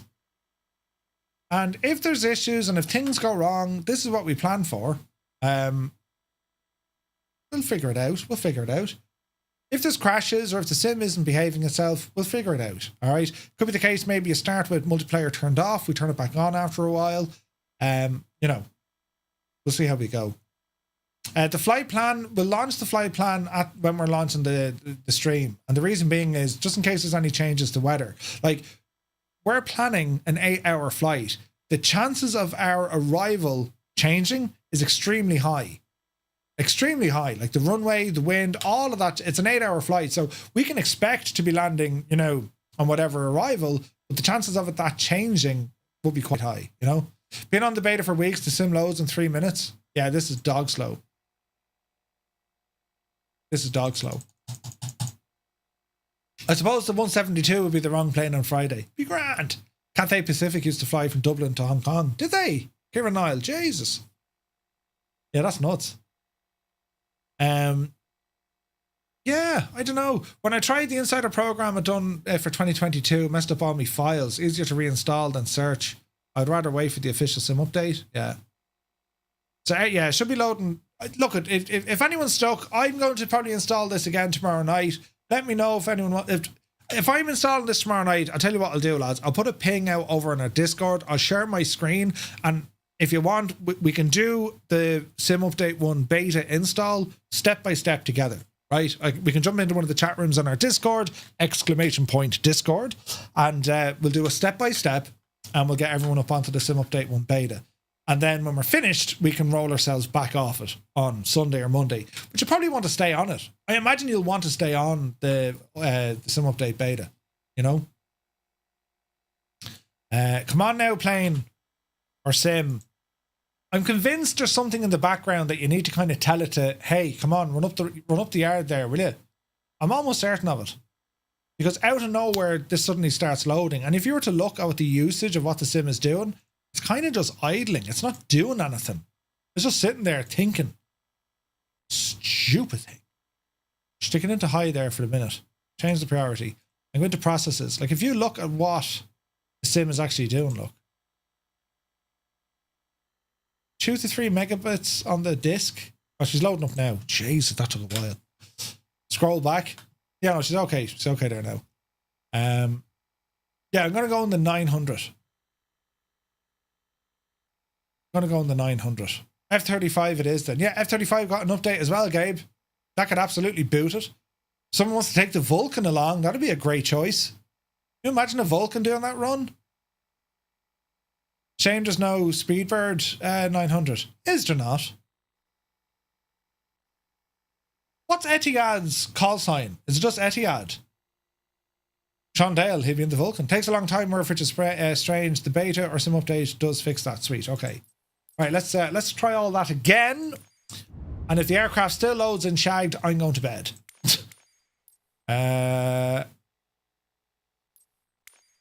Configure this. We want the cabin. Would an R66 keep it up? Yeah, sure. Just put it into the aircraft first. Right. I like this Delta livery, but we're going to be flying Emirates. But what's the call sign for Emirates, lads? I'll need to do my homework on this tomorrow. Right, back into Shannon, and then let's see what happens. In there, like swimwear. Right. UAE. Grand, but what's their call sign now? Is it just Emirates? Is it? Takes very long, Murph, which is strange. UAE and Emirates. So it's just Calum, so it's just Emirates 235. Would it be? Used to be Emirates back in the day, yeah. It's Emirates. Sweet. Sweet. Right, that'll be the call sign so for tomorrow night or for Friday night. For me anyway, whatever you guys want to take. I'm going to be using SayIntentions. If you guys have SayIntentions, well, I imagine we'd be able to hear each other, I think. No? Not yet? Soon? That could be pretty nuts. There's great things coming, lads, with that SayIntentions. There really is. So, yeah, can't wait. Right, hopefully this has fixed all the ailments that I was having. It looks better now already. It looks better already. Imagine now if it crashed. Okay, yeah, she's fixed. She's fixed! Except for the fact that I'm inside my own face. Ah, brilliant. Right.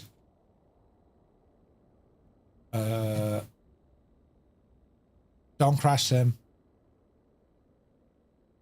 I have a sneaking suspicion she's about to crash. Get to an Airbus with a pointy nose. Or no, great to get an Airbus without a pointy nose. Yeah.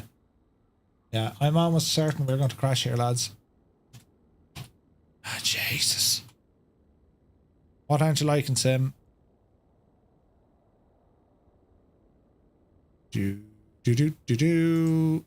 It's not doing anything. It's just freaking out of something. Interesting. You should have asked Brian that question. I should have. It's EK for Emirates. Is it? This is because I'm not on the Sim Update 1 beta. I imagine this is what's wrong. You know what I mean? Ah, Jesus. Come on now, plane. You're not responding at all.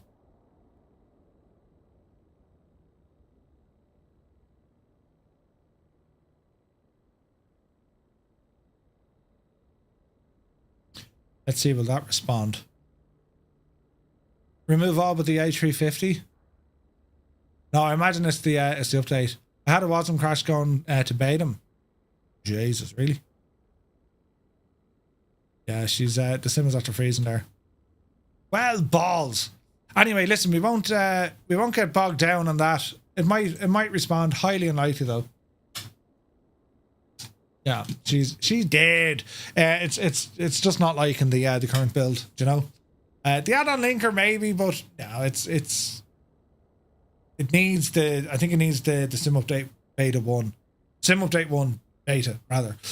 Or of course, lads, maybe you can fly it on 2020 if that's going to be your thing, if you want to.